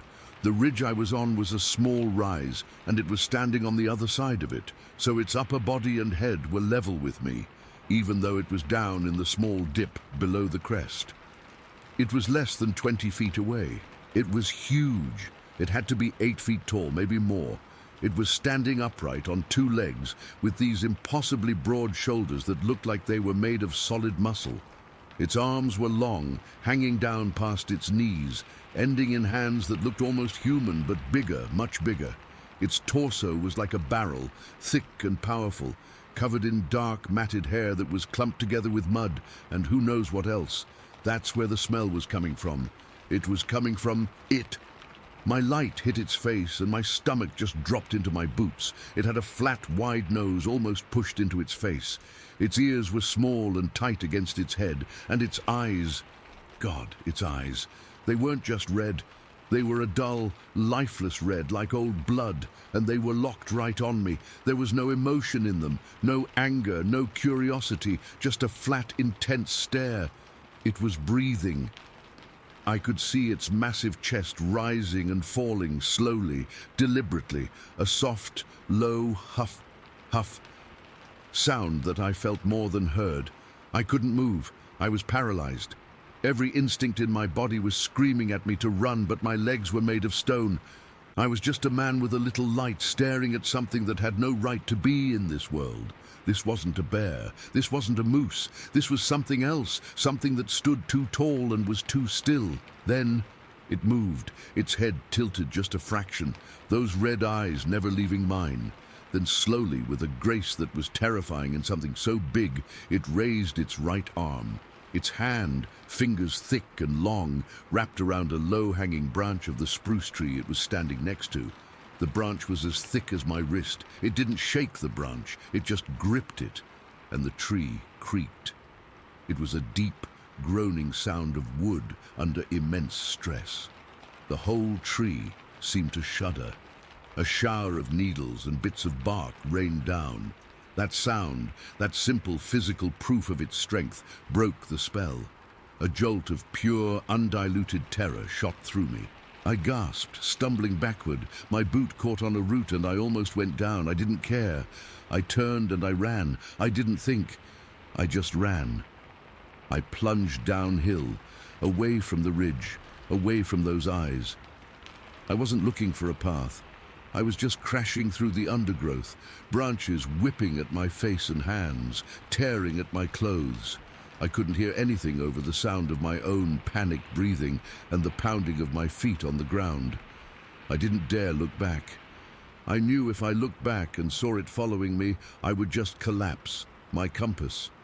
I fumbled for it, still running, my hands shaking so bad I could barely hold it. The needle was spinning, just spinning in crazy circles. It wasn't settling on north, it was useless. I was completely disoriented. I had no idea which way was the truck, which way was the road. I was just an animal running blind through the dark. I don't know how long I ran. It felt like hours. My lungs were on fire, my legs were rubber. I tripped over something, a log, a rock, I don't know, and went sprawling face first into the mud. I lay there for a second, gasping, the cold, wet earth against my cheek. The smell of rot was gone. All I could smell was mud and my own fear. I pushed myself up, my body aching. I had to keep moving. I started walking, then jogging again, my movements clumsy and desperate. I was just hoping to hit a trail, a stream, anything I recognized. And then, through a break in the trees, I saw a flicker of light. Not a natural light, a steady yellowish glow, a street lamp. I almost cried. I burst out of the tree line and stumbled onto a gravel road. I was on my hands and knees, vomiting into the ditch, my whole body trembling uncontrollably. A truck door slammed. "Hey, you all right?" It was Mark. He was standing by our truck, which was parked about 50 yards down the road. He ran over, his face a mask of concern and confusion. "Where the hell have you been? I've been back for over an hour. I was about to call for help." I couldn't speak. I just shook my head, spitting the taste of bile from my mouth. He helped me up. I was covered in mud, my clothes were torn, and I was shaking so hard my teeth were chattering. "The dogs," I finally managed to croak. "Forget the dogs, man. You look like hell." "What happened?" I just shook my head again. I couldn't form the words. "I saw something. A thing in the woods. Big, with red eyes." It sounded insane. He put me in the passenger seat, handed me a bottle of water. My hands were shaking so much I could barely hold it. We sat there in silence for a few minutes, the engine running, the heater blowing warm air. I kept staring out the window at the wall of dark trees, expecting to see those two red dots emerge from the shadows at any second. "We have to get the dogs," I whispered. Mark looked at me. "We'll get them in the morning. It's not safe to go back in there now. Not for you." He was right. I couldn't go back in there. Not tonight. Maybe not ever. We drove back to my place in silence. I didn't sleep. I just sat in my living room chair, staring at the wall, every creak and groan of the house making me jump. The next morning, at first light, we went back. Mark insisted on driving. My nerves were shot. We parked on the road where I'd come out. The woods looked different in the daylight. Just woods. Normal, quiet, autumn woods. We didn't go far in. We just stood at the edge and called for the dogs. After about 20 minutes, Duke and Daisy came slinking out of the trees. They were subdued, their tails between their legs. They ran straight to me, whining, pressing against my legs. They were scared. They'd seen it too, or heard it, or smelled it. We put them in the truck and got out of there. I never went back to Hickory Marsh. I sold my hunting lease. I still hunt, but I stick to the open, familiar woods far away from there. But that thing, it's still with me. Not a day goes by that I don't think about it. The way it stood there, so still, so powerful. The way it just watched me. The way the tree creaked under its grip. It wasn't clumsy. It wasn't some monster crashing through the forest. It was silent. It was controlled.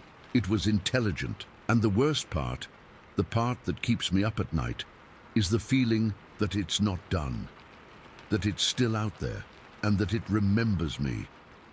Sometimes, when I'm out in my backyard at night, I'll get this prickling on the back of my neck, this deep, unsettling feeling that I'm being watched from the tree line. I'll stand there, frozen, staring into the darkness, waiting to see two dull red embers staring back. I never do, but I know they're there.